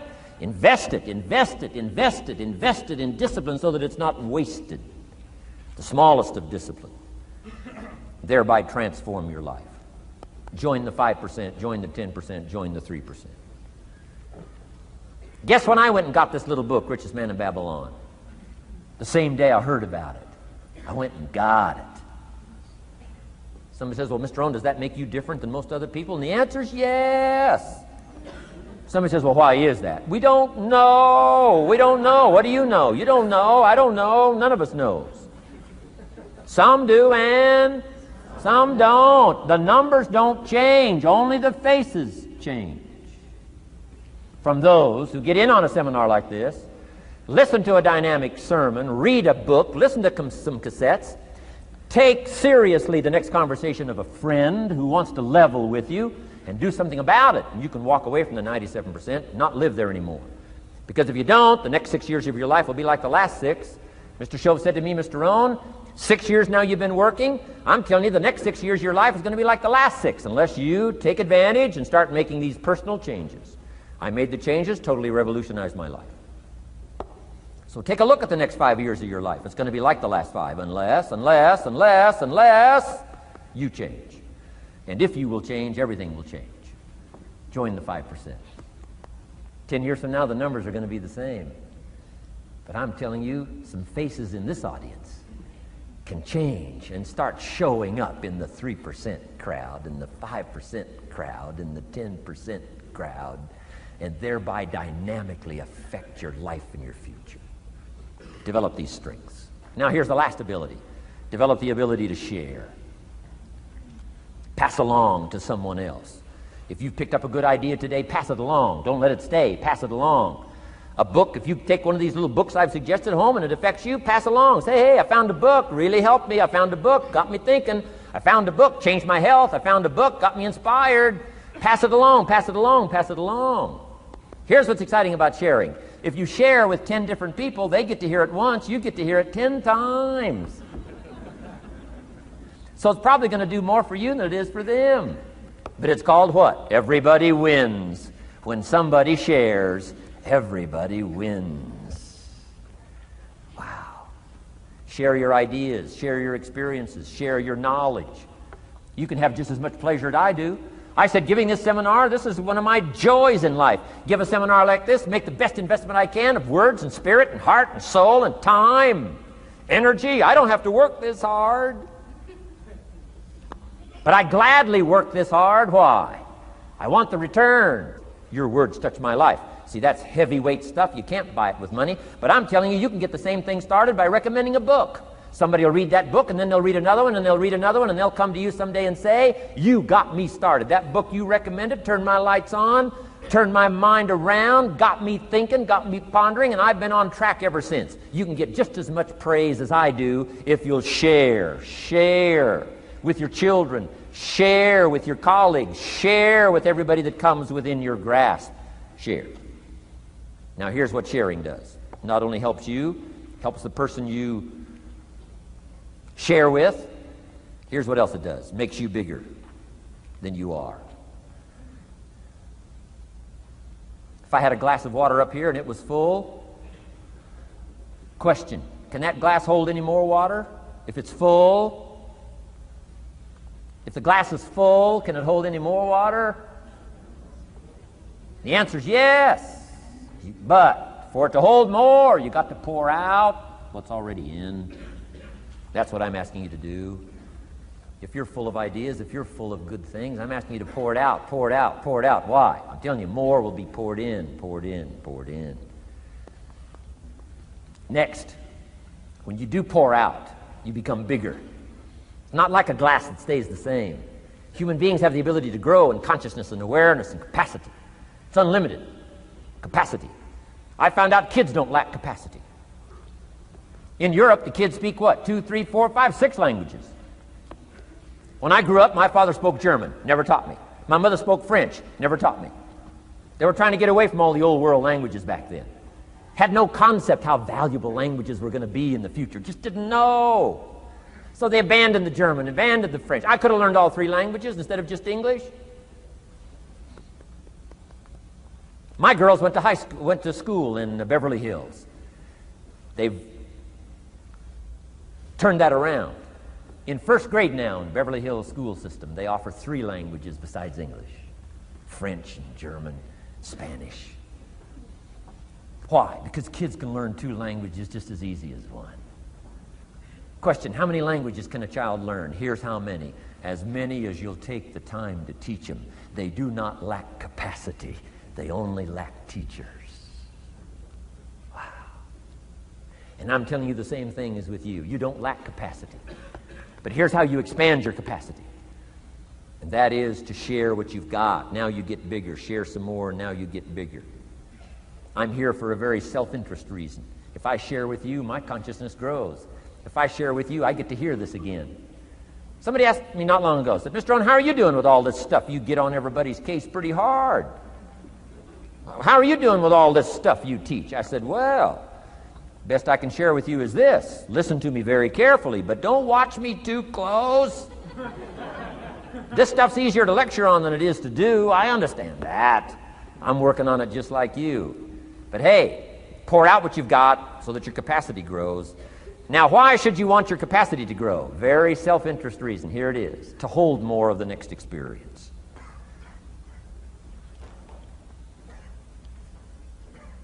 You mean to tell me that sitting in this audience, some people will get more out of it than others? And the answer is yes. If you haven't been into expanding your own capacity lately, you might not get much from this seminar. But if you've been into expanding your capacity, and you've been sharing, and you've been doing all this stuff, I'm telling you, no telling what all this could mean to you today, this chance to grow, change, develop, absorb, take in. I'm asking you to expand and grow so you can hold more of the next experience. Some people can't be very happy. You could pour happiness out on the whole world. Some people can't be very happy. Why? They're not big enough. If you're small, you don't get much. Small in comprehension, small in the ability to think and wonder, small in appreciation, no matter how much is poured out. Prosperity can be poured out on the whole country. Some people don't get much. Why? They're too small in their thinking, too small in their ability to share, have not expanded to their full capacity. Don't be like that. Now, some people aren't going to get much because they've got their cup turned upside down. You couldn't put anything in. Learn to share. It's a glorious, glorious experience. Okay, enough on personal development. Let's cover now setting goals. Let me show you something to turn me every way but loose. I've never been the same since I found out about it. Learning how to set goals.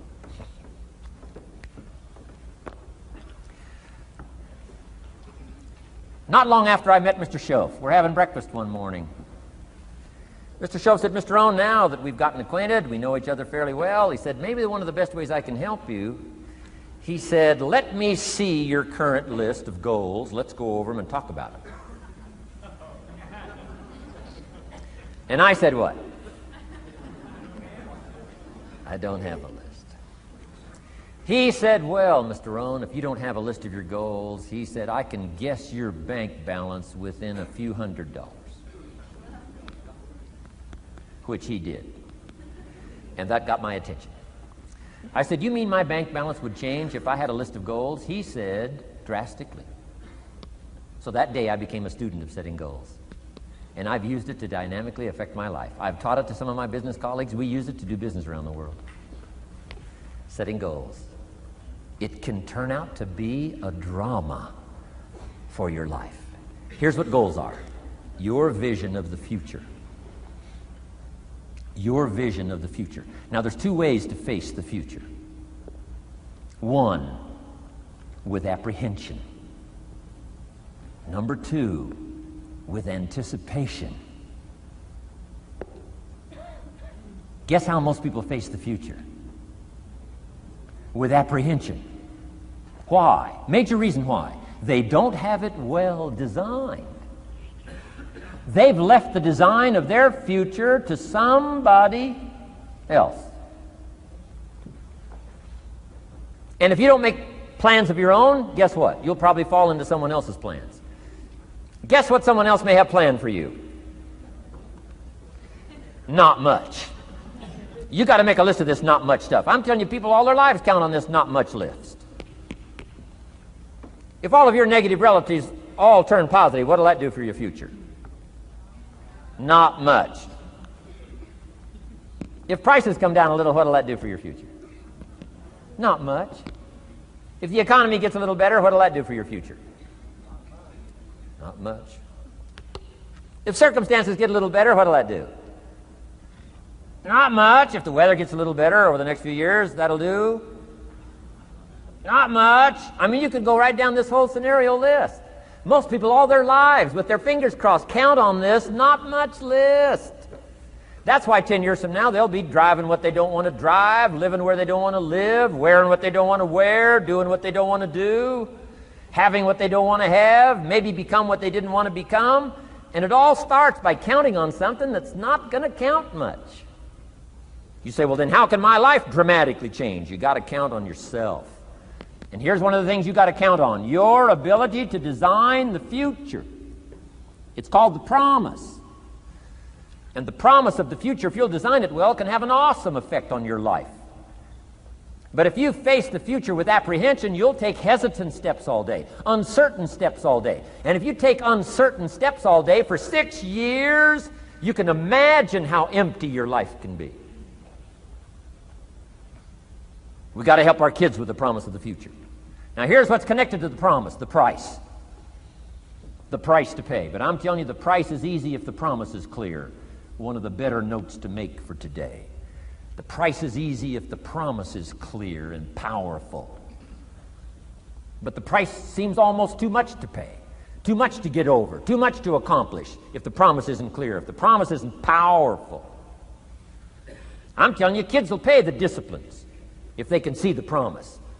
One of our biggest challenges as parents in the 90s is to help our kids see the promise of the future. That's why I'm teaching financial independence, how to become wealthy and powerful and sophisticated and healthy and unique.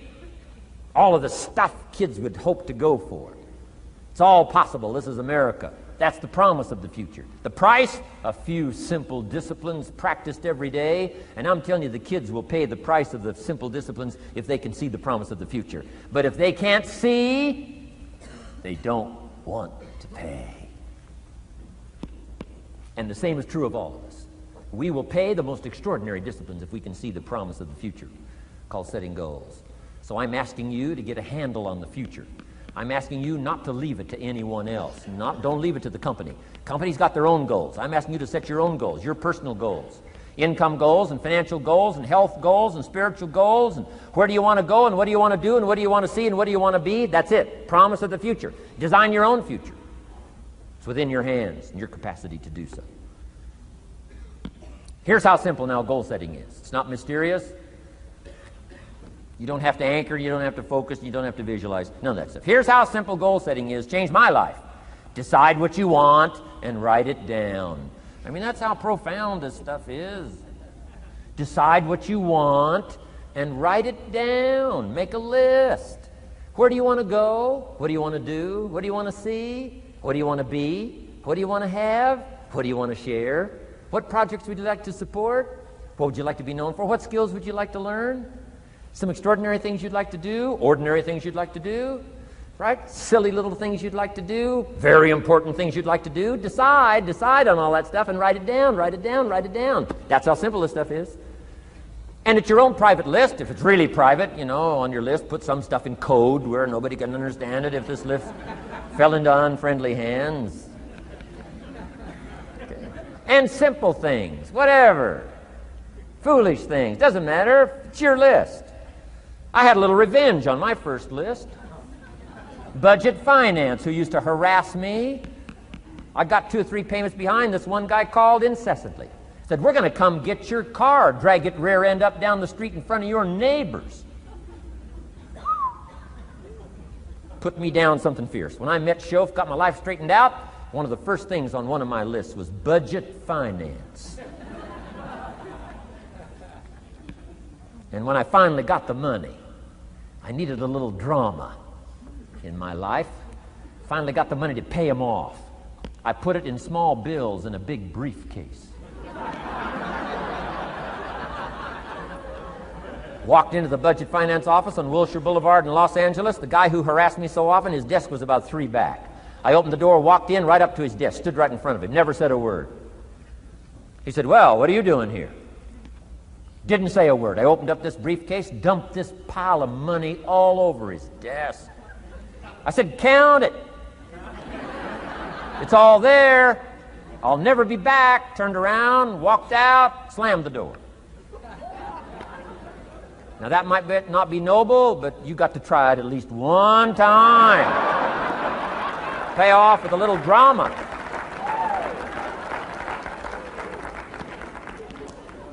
Got to check them off my list. Keep your list with you. I keep my list in my journal so that I can go back. 5 years ago, here was my list. And I'm a little embarrassed. Here's what I thought was so important now. How my philosophy has changed. From 10 years ago, 5 years ago, 3 years ago. Here's my old list. Here's my new list. Here's what's valuable to me now. Here's what I want my life to be now. Here's where I want to go, what I want to do, what I want to see. Keep your lists of goals so that it shows your growth, shows your ability to change and grow. Your philosophy grows and expands what's valuable. Setting goals. It doesn't matter how small, foolish it is. Put it on your list. My Japanese friend, Toro Ikeda, put on his first list, a Caucasian gardener. He wanted. Thought that was good.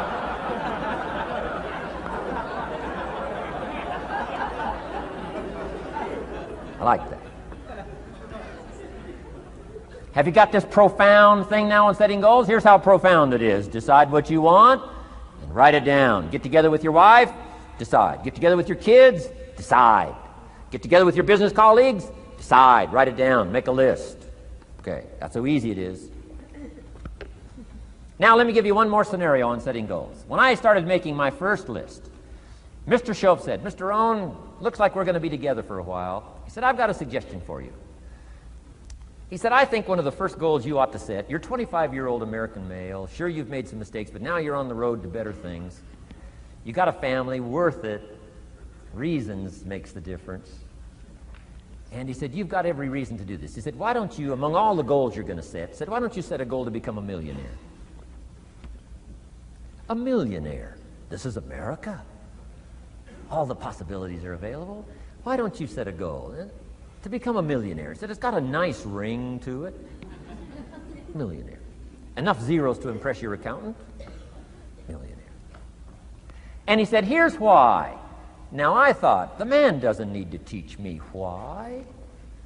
I'm thinking, wouldn't it be great to have $1 million? He said, no, that's not it. Here's why. And I had one of the greatest lessons I ever learned, and I'm about to share it with you. This will be worth the price of being here today if you can capture what I'm about to share with you. Babysitter fees, whatever else you paid. Some of you missed some sales today to be here, so this is a costly day for you.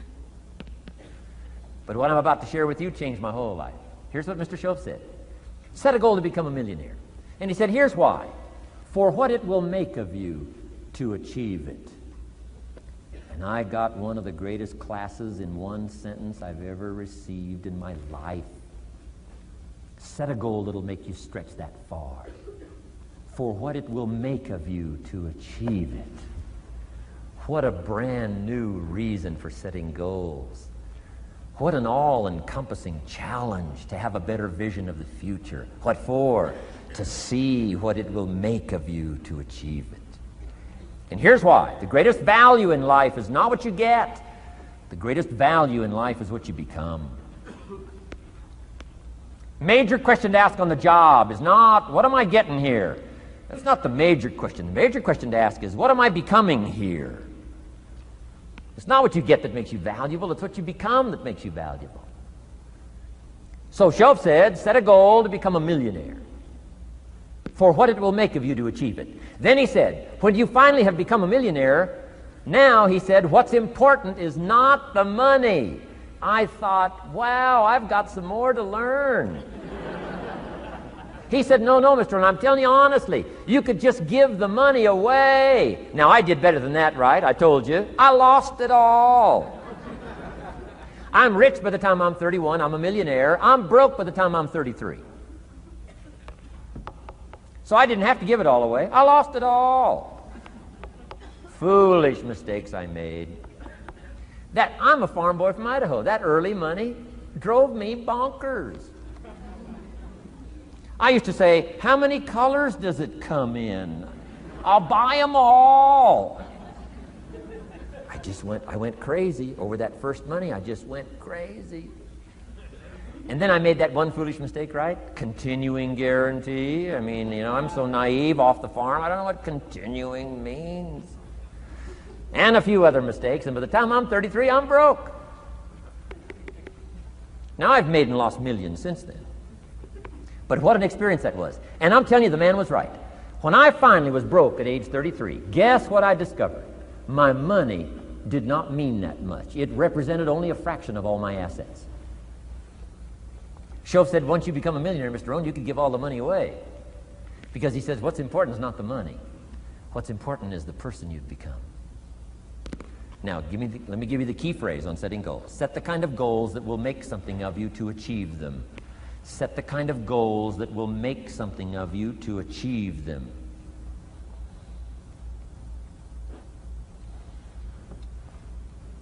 Always keep that in mind. What will this make of me?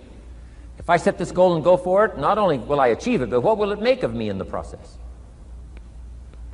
What a whole new concept on setting goals. Now, there's two parts to this, and then we're wrapping up goals. Here's the first part now on this goal setting for what you become. Number one, don't set your goals too low.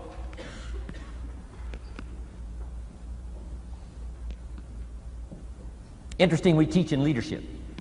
You'll find it on the cassettes. Don't join an easy crowd. You won't grow. Go where the expectations are high. Go where the demands are high. Go where the pressure's on to perform, to grow, to change, to develop, to read, to study, to develop skills. I belong to a small group. We do business around the world. You cannot believe the expectations at that level. What we expect of each other in terms of excellence. Far beyond average. Why? So that we can each grow, so that we can receive from the group, we can contribute to the group. Something unprecedented. It's called living at the summit. Go where the demands are high. Go where the expectations are strong, so that it'll provoke you, push you, urgently insist that you not remain the same for the next couple of years, the next 5 years, that you'll grow and change. So don't set your goals too low. The guy says, well, I don't need much. Well, then you don't need to become much.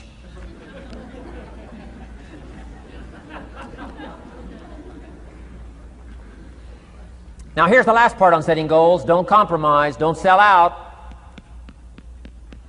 There were some things I went for back in those early years that I paid too big a price for. If I'd have known how much it was going to cost me, I never would have paid, but I didn't know. Don't sell out. Ancient phrase says, count the cost, count the cost, count the cost.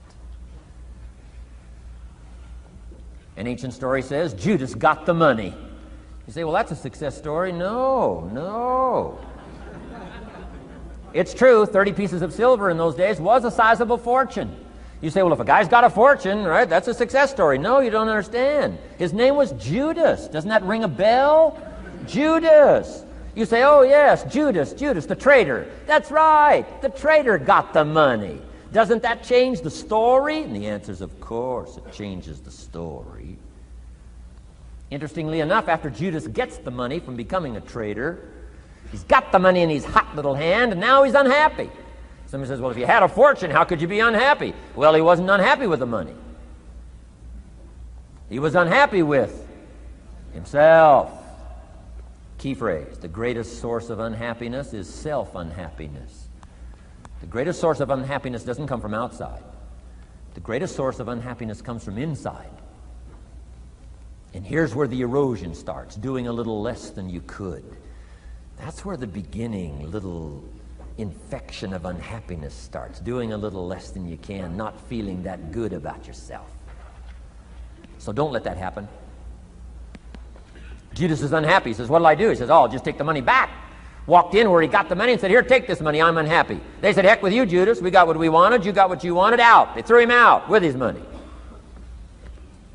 Judas says, well, what'll I do now? He says, oh, clever. Should have thought of this first. I'll just throw the money away. And he proceeded to throw his fortune away. Why would he throw his fortune away? He was so unhappy with himself. And that's not even the end of the scenario. After he threw his fortune away, he couldn't change what he became, a traitor. And now, in total abject frustration, he goes out and hangs his worthless self, which all traitors should do, save the state the money.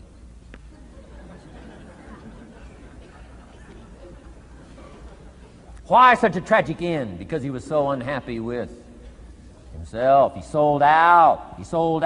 He paid too big a price. Ancient script sums it all up and said, what if you gained the whole world and it cost you your soul? Too big a price to pay if you got the whole world. Don't sell out. Don't compromise your values. Don't compromise your virtues. Don't compromise your philosophy. Key. Here's the key word, beware. If Judas could speak back, he'd probably say beware. Two good words from ancient script. One, behold, the positive word. Behold the possibilities, behold the opportunity. Behold the drama, behold the awesomeness, behold the uniqueness. Behold the majesty, behold, behold. What a good word. But here's the other word, beware, beware, beware. Don't sell out.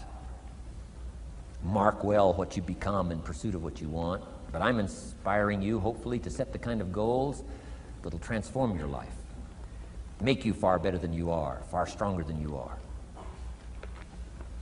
Okay. Isn't this good advice? This is such good stuff. I should have paid to get in, right? Fabulous.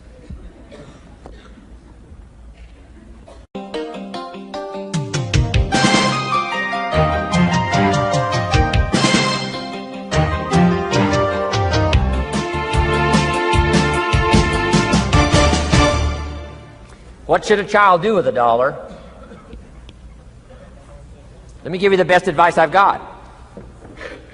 And this is called sort of middle of the road scenario, and I'll show you how these numbers may change, but here's what I teach. Kids, never spend more than 70 cents. Okay, now you got to pick some number. When I met Mr. Schoaf, I was at about 110%. But remember this, if your outgo exceeds your income, your upkeep becomes your downfall. Good little scenario. So here's the number that I found works best in developing a good financial plan. Never spend more than 70 cents out of every dollar from now on. Now kids ask me what? What do you do with the other 30 cents? Here's my best advice. 10 cents, charity. 10% charity. Supporting worthy projects, helping people who cannot help themselves. Some churches teach tithes, peace, portion. Turning back part of what you take out.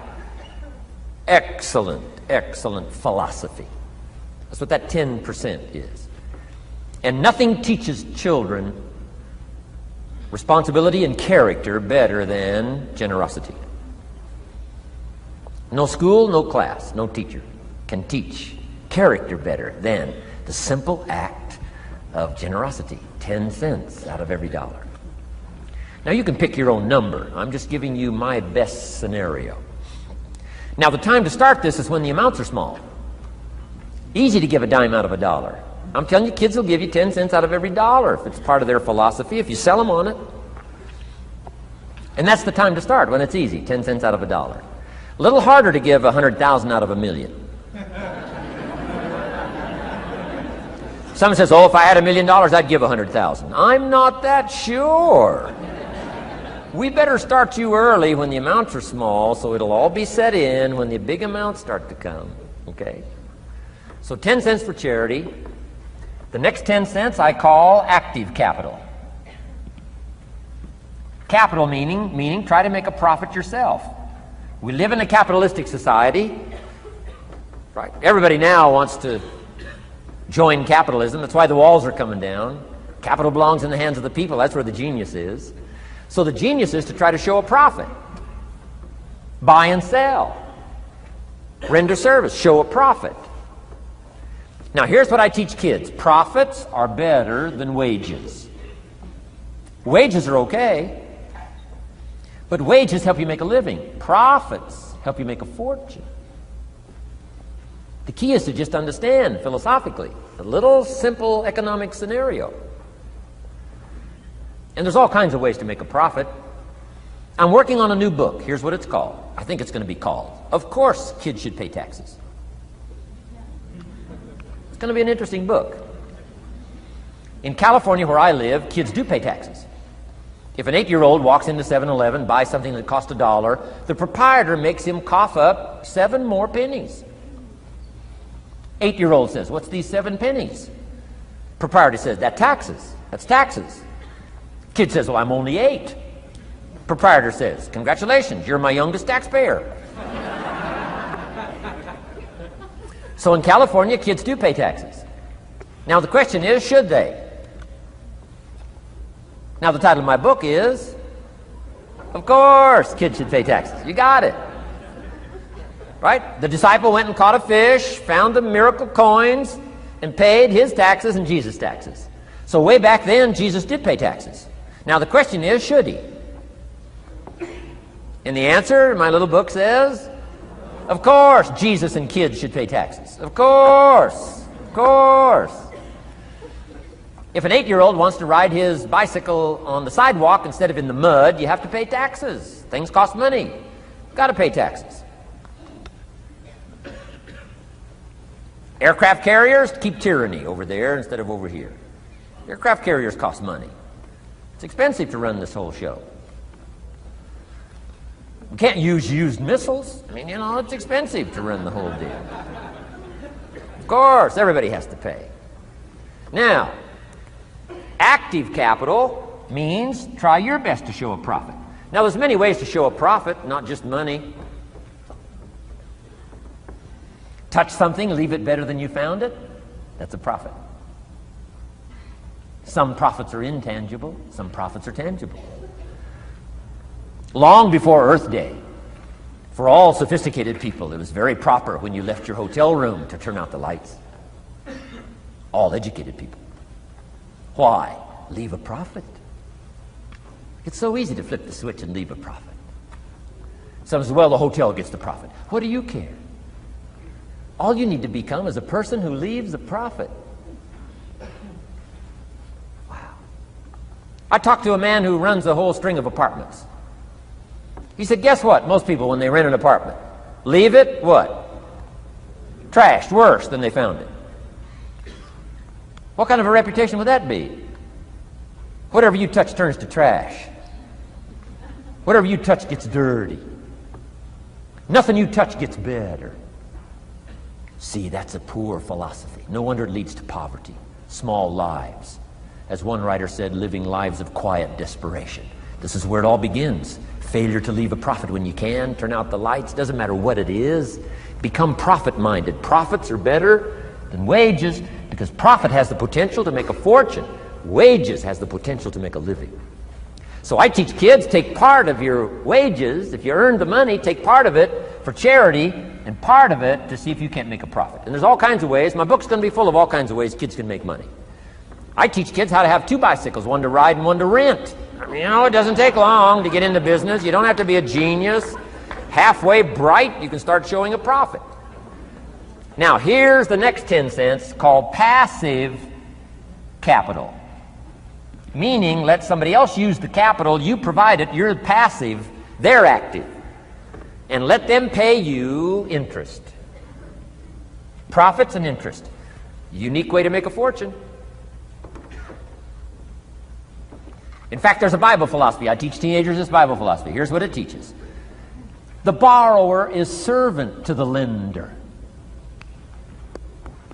Wow. So where is the power position? Not a spender, a lender. And if I've taught teenagers well, if you ask them, among some of the things you want to be, when you grow up, as years pile on, what would you like to be? I'm telling you, among some of the things that they would like to be, if they've sat in on my classes or gotten some of my material, they will say, I want to be one of them lenders. Powerful position. Let somebody else use your capital. Some projects require more capital than any one person has. So we've got capital pools, whether you put it in a financial institution or whatever, right? Earn an interest, earn a profit, right? Buy a car and sell it for more than you paid for it. Why? Because you leave it better than you found it. Touch something and leave a profit. Okay? It's not just wrapped up in money and economics. This helps to teach all other scenarios of life on profit and capital and expenditures, what to do with your time and what to do with your life, and as well as what to do with your money. Okay? Now this little scenario I call the ideal. Now here's what's important. To set up the ideal and work toward it. Because at first you may not be able to do these numbers. Some people are in such desperate situation currently, they got to go 97, 1, 1, and 1. I mean, I had to start there. Start with pennies. And remember, it's not the amount that counts. Mr. Schoaf gave me the clear situation. Here it is. It's not the amount that counts, it's the plan that counts. When I met Mr. Schoaf, I'm 25 years old. I said to him, if I had more money, I'd have a better plan. He said, no, Mr. Rohn, if you had a better plan, you'd have more money. 6 years? 6 years? In America, 6 years? Come on, it's not the money, it's not the amount, it's the plan that counts. So set up an ideal plan like this. Now you can rearrange this and modify it to suit yourself. I'm just giving you here as an example. So set up the ideal and then start making progress toward it. Okay. Because finally these numbers are going to change if you move on up into the higher area, right? The people I work with around the world couldn't spend 70 cents out of every dollar. It would be obscene. That'd be too much. So these numbers are bound to change. I don't know what mine are. Probably 20% up here. A lot larger numbers down here. Okay? So these numbers can change. I'm just offering you a good sample philosophy. Remember, philosophy is the set of the sail. The economy is not the set of the sail for you.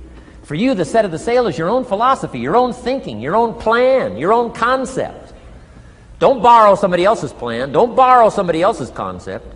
Don't borrow the concept, spend all you can, cross your fingers and hope for the best. Don't borrow that.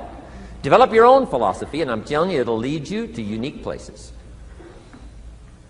Now, the rest of a lot of this is on the cassette tapes, but let me just give you 2 or 3 more pieces of the scenario here. Then I want to talk about communications, and then we're going to wrap it up. Okay. Here's 2 or 3 more parts to financial independence. Number 1, keep strict accounts. This is the best of disciplines. Keep strict accounts.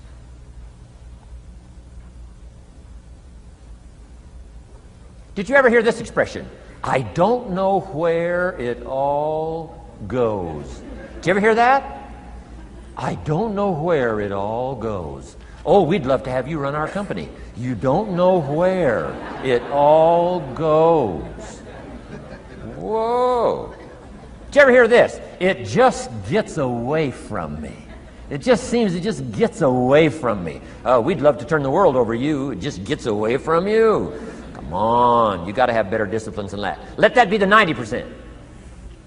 Let that be the scenario of the 97%. But don't let it be your scenario. Don't let it become your philosophy. Keep strict accounts. Next, a new attitude. I had to develop a new attitude as well as new concepts. Here's what I used to say. I hate to pay my taxes. Schoaf said, well, that's one way to live. I thought, well, doesn't everybody hate to pay their taxes? He said, no. No, a few of us have gotten way past that. He says, once you understand what taxes are, here's what taxes are in our governmental system in our society. Taxes is how you care and feed the goose that lays the golden eggs. Democracy and liberty and freedom. Free enterprise. Wouldn't you want to feed the goose that lays the golden eggs? Somebody says, well, the goose eats too much. That's probably true. I understand that. Of course that's true. But see, better a fat goose than no goose. And here's the truth be known. We all eat too much. Let not one appetite accuse another. Of course the government needs to go on a diet. So do most of us.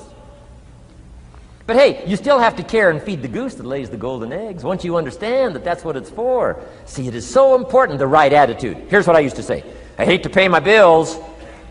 You open up the mails, nothing but these window envelopes, bills. I hate to pay my bills. Schoaf said, well, that's one way to live. I said, well, doesn't everybody hate to pay their bills? He said, no, some of us are way beyond that. I said, is it possible to love to pay your bills? He said, yes. Reduce your liabilities? Increase your assets? Wouldn't you love to do that? So start a whole new attitude here. Next time you pay $100 on an account, put a little note in there and say, with great delight, I send you this $100. I mean, they don't get many letters like that. reduce my liabilities, increase my assets. My picture's changing. My picture's improving. I love to pay my bills. Keep the money in circulation. Pay my taxes. Feed the goose that lays the golden eggs. It's a matter of attitude. And here's the last on attitude. Everybody must pay. Of course, life is called opportunity, but life is called price. But we must all pay. We must all share. One of the classic stories of all time from ancient Bible script says, Jesus one day and his disciples were standing by the church treasury, synagogue treasury, watching people as they came by and put their offering in the treasury. That wouldn't be a bad idea. Jesus and his disciples standing by the treasury while everybody walks by. Jesus says, how much was that? How much was that? Interesting. And the story said some people came by, put in big amounts. Some people came by, put in modest amounts, average amounts. And the story says, then a little lady comes by and puts in 2 pennies in the treasury. Jesus says to his disciples, look at that. Look at that. His disciples said, 2 pennies, 2 pennies. What's 2 pennies? Jesus said, no, you don't understand. She gave more than everybody else. They said, 2 pennies is more than everybody else? He said, yes. Because I'm certain that her 2 pennies represented most of what she had. And if you give most of what you have, then you've given the most. Wow. What a lesson to learn. It's not the amount. It's what it represents of your life that counts. Now let me give you the wisdom of the scenario that did not occur. And this is the greatest of wisdom. And in my own particular, peculiar brilliance, I have the ability to record for you what was not recorded in the scenario of the story. Here's what did not occur, which may teach us one of the greatest of the wise things that was taught in this scenario. Here's what did not occur in the scenario. Jesus did not reach into the treasury and get this little lady's 2 pennies and run after her and say, here, little lady, my disciples and I have decided that you're so pitiful and you're so poor that we've decided to give you back your 2 pennies. I'm telling you, that did not occur. If it would have occurred, she would have been what? Insulted. She would have rightfully said, I know my 2 pennies aren't much, but it represented most of what I had. And would you insult me by not letting me contribute what I wanted to contribute, even if it's only 2 pennies? I'm telling you that did not occur. Here's part of the wisdom of the story that was not recorded. Jesus left her pennies in the treasury, meaning everybody has to pay, even if it's only pennies. That's the key. And whether you start with pennies or whether you start with dollars or whether you start with nothing, remember, part of the scenario is to spend, of course. Part of the scenario is to invest, and part of the scenario is to show a profit, and part of the scenario is to help take care of people who can't take care of themselves. If you'll set up your own philosophy, I'm not asking you to buy my philosophy. I'm not asking you to adopt my numbers. I'm only wanting to provoke you to think, for you to come up with a splendid economic philosophy that's got you up early and got you up late, has got you thinking and pondering ways to use your resources and turn it into the dreams you want for the future. And that's my little story on financial independence. Okay. Here's the next to the last subject, communication. How to affect other people with words. I've got just a little 4-point program here for you to consider. The whole expanded version now, 3 days, right? 3 days of all this is in that package that you're taking home. So this is called an abbreviated version of all the rest, this 1 day, video day. 4 steps to good communication. Here's number 1, first of all, words can work miracles. That's why communication is so important. Words can work miracles. Words are powerful. Words are almost godlike. In fact, ancient script says the Word was God. God was the Word. Wow, words and God. I said to my Israeli audience last year, in the beginning, the story of creation is unique. It says, in the beginning, Jehovah God spoke and said what? We've got some students here, I'm sure. In the beginning, Jehovah God spoke and said what? Let there be light. And what? There was light. Wow! Wow! It looks like words create light. Is that possible? I'm telling you it's possible. Humans can get pretty close. What if somebody can't possibly see how they could do well, how they could become successful, how they could transform their lives and their health, their future, and their finances, spiritually, and every other way? They can't see, and you come along and share your story, and maybe borrow some other stories. And by the time you get through with a good presentation to this person, they say, now I can see. Before you got here, I was blind. I was in the dark. And while you were talking, some things dawned on me. Is it possible to create light with human intelligence, with words? And the answer is, of course, of course. Here's part of the spectacular opportunity as a human being. One person talking to another. It's got so much power, so much potential. A mother talking to a daughter, a father talking to a son, salesperson talking to a client. Nothing more magical and powerful, awe-inspiring than words have the ability to dramatically affect people's lives and futures. So become a good communicator. Let me give you some good keys to good communication. Here's number one: have something good to say. Communication starts with preparation. Getting ready to speak this year, getting ready to speak next year. Attend the classes, read the books. Have something good to say. Here's 4 good words to help you to have something good to say. 1 is interest. Develop a new interest in people and life and what's going on, economics and politics, religion, social structure, possibilities, opportunities. Develop a new interest. Here's the next word: fascination. Goes that step beyond interest. That's why kids learn so much that first 6 years. Fascination. Adults are walking on ants. Kids are saying, don't walk on these ants. I'm studying these ants. I'm looking at these ants. Kids are so fascinated. How come an ant can carry something bigger than he is? Wow. That's how come they learn so much. They're fascinated. And here's another little clue I've learned. Turn frustration into fascination if you can. You'll learn more. I've worked on this. I'm pretty good at it. Out in Los Angeles, I'm on the freeway. My airplane leaves in 45 minutes. The traffic is moving not 1 inch. I am now fascinated. I'm telling you. Now, it doesn't work every time. That's true, but every time it does work, I'm telling you, you'll come away with more. Learn to be fascinated instead of frustrated if you possibly can. Turn that little scenario on for yourself. Next is sensitivity. You got to understand, we use the phrase where people are coming from, where they've been, what's going on. Sensitivity training is so important. People not like you, people that have got challenges and problems and difficulties, you got to do your best to be sensitive to other people, where they find themselves, the pit they might be in currently, what's going on. Be sensitive to that.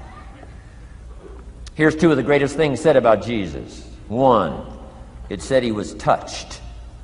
He was touched by where he found some people. He was touched by the misery he found some people in. He was touched. He was touched. And here's the other word. He was moved, it said. He was moved, touched and moved.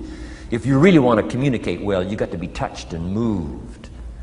Not just by your own drama of life, but by the drama you know is going on in other people's lives. Sensitivity. How does an adult 40 talk to a child who's 12? You got to be sensitive. Not just to your current situation. One of the best ways to identify with a child who's 12 and you're 40 is remember when you were 12. Go back, remember the scenario and let it hit you again, let it touch you again. I don't have any problems with 12-year-olds. I remember almost every day of being 12. 12 is a unique year. 1, you're not 13. I mean, you know. If I heard it once, I heard it 100 times. Of course you can't go, you're not a teenager. Wow, I can't wait for this year to be finished. Remember. That's part of sensitivity. Remember. Apostle. One who became an apostle, leader of the Christians, was once Saul from Tarsus, hater and killer of the Christians. After he was converted, became a leader, became Paul apostle, revered. Why was he so effective in his language, in his ability to touch people with his words and with his presence? If you read part of the scenario of his history, he gave an account of his own life and said, here's why I think I'm so effective. I remember the pit I came from.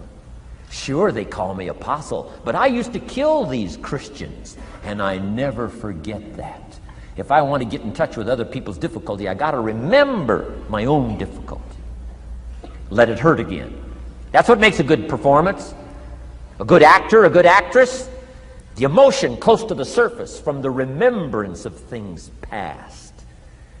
And then well-chosen words delivered with emotion. Powerful. The last word is knowledge. You just got to go through exercises like this. Take the notes. Work hard. Roll up your sleeves. Go to work.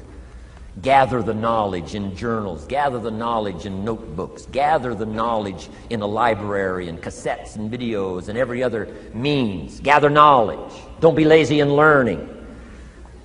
A major part of communication is preparation.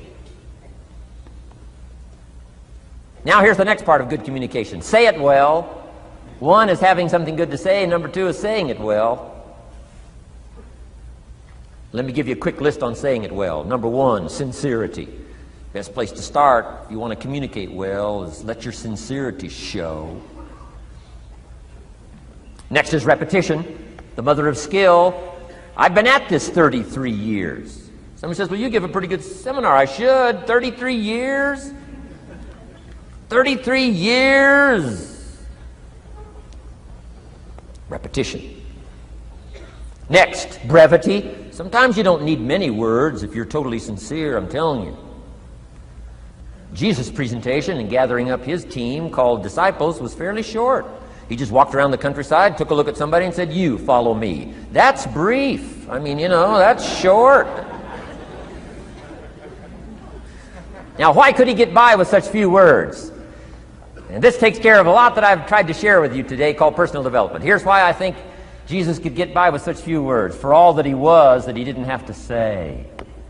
Take that scenario home. For all that I am, that I don't have to say. Just a few words could be dynamic in affecting someone else's life. A child, a business colleague, a sales client.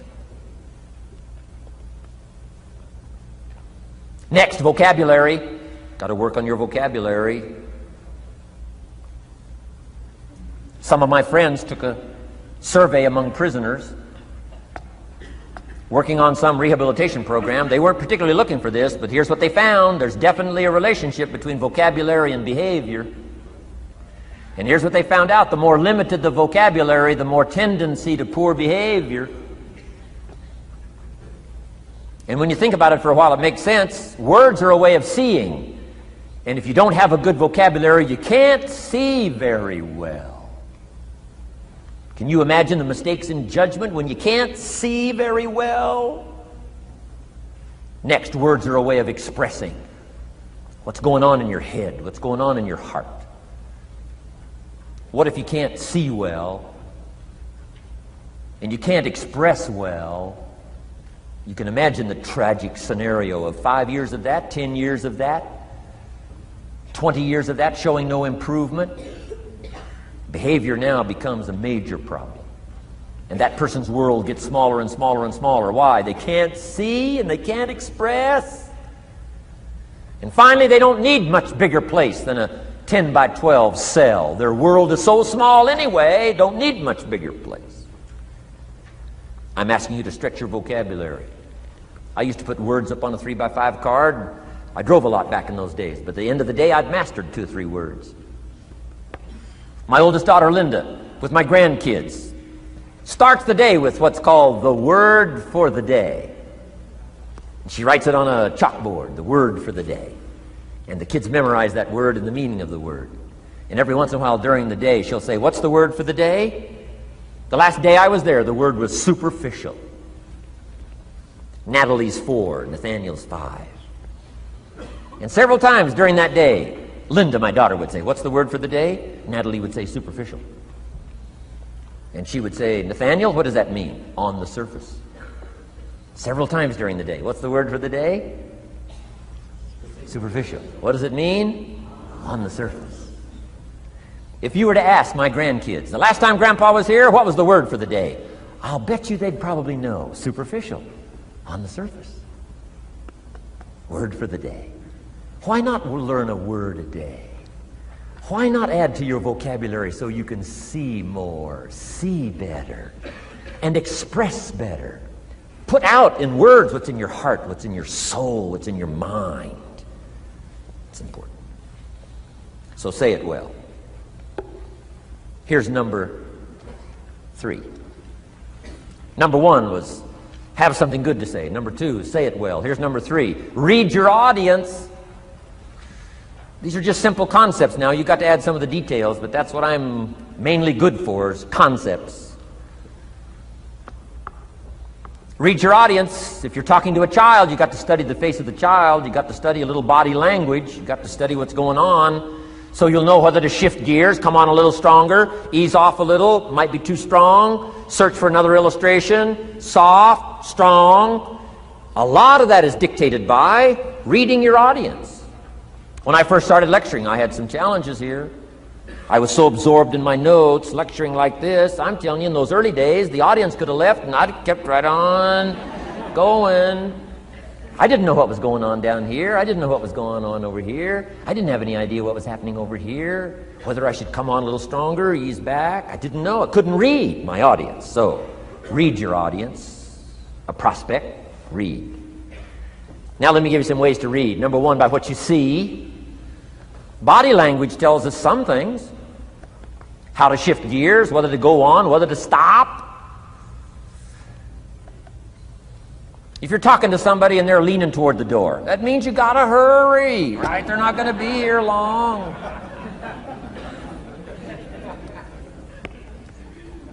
Body language. Guy's got his arms folded, chin tucked down. You got your work cut out for you. You're gonna have to reach deep in your bag. Find some extraordinary stories. This one's not gonna be easy. What tells you that? Reading what you see. Here's the next one. Read what you hear. You've got to read a child's impatience. Kids don't mind telling you whether they're bored or impatient. Kids' attention span is short. Doesn't last long. You've got to get it said. You start talking to a child, 30 seconds they say, "How long is this going to take?" Whoa. Read. Listen. Listen for the response. Now you'll know whether to shift gears, change your language, find a new illustration, soften, stronger. Read your audience. Read what you see, read what you hear. And here's one of the most important. Read what you feel.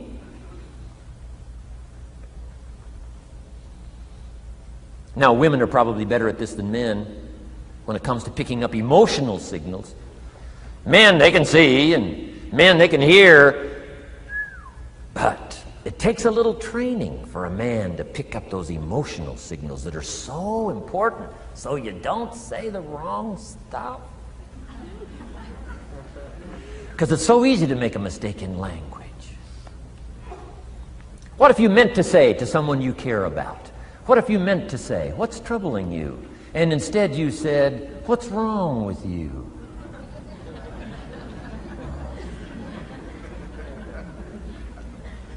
Communication. So read the emotional signals. If we could learn from the women on this emotion. Women have this uncanny antenna picking up this stuff. Woman says, "Doesn't feel right." I mean, what does that mean? It doesn't feel right. It doesn't feel right. Whoa. Women have got it though. Seems to be built in. Especially danger. Women pick it up quicker than men. It's built in, I think. Way back, right? Man was the provider, mama was the protector at home. So she picked up this scenario of danger, I think, these signals. But they are good. In the middle of the night, mama wakes up. The baby cries. Mama wakes up. Papa sleeps. The faintest cry. Mama's awake. Or she nudges her husband and says, go look, something isn't right. He says, what do you mean it isn't right? She says, no, go look. He said, hey, everything's okay. She says, go look. He says, okay. And he gets out of bed, goes downstairs. The front door is open. How did she know that? We don't know. I mean, she just knows. She just knows. But I'm telling you, it's so valuable in communication to be able to pick up the emotional signals as well as what you see and as well as what you hear. It's so important. But women are good. Ancient scenario says this: there are shepherds and there are sheep and there are wolves. What a good life scenario. But it doesn't stop there. This ancient scenario says also, some wolves are so clever, they've learned to dress up like sheep. Now you got to have a woman. Got to have a woman. Man says, looks like a sheep, talks like a sheep. Woman says, ain't no sheep. Take my word for it. Well, they know.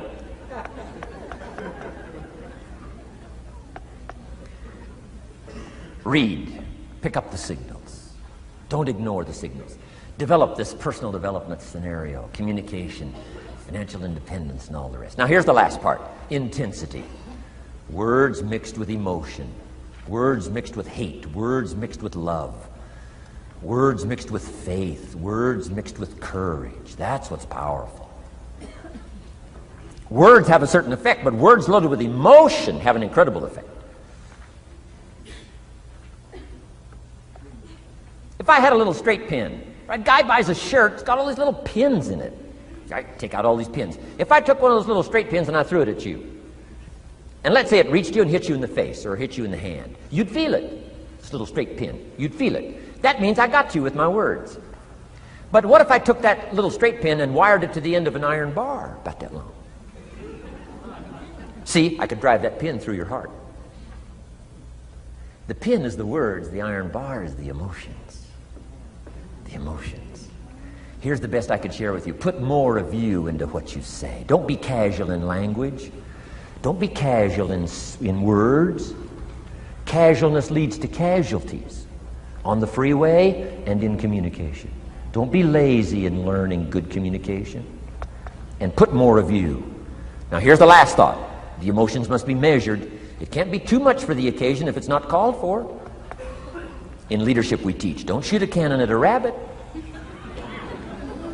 It's effective, but you've got no more rabbit.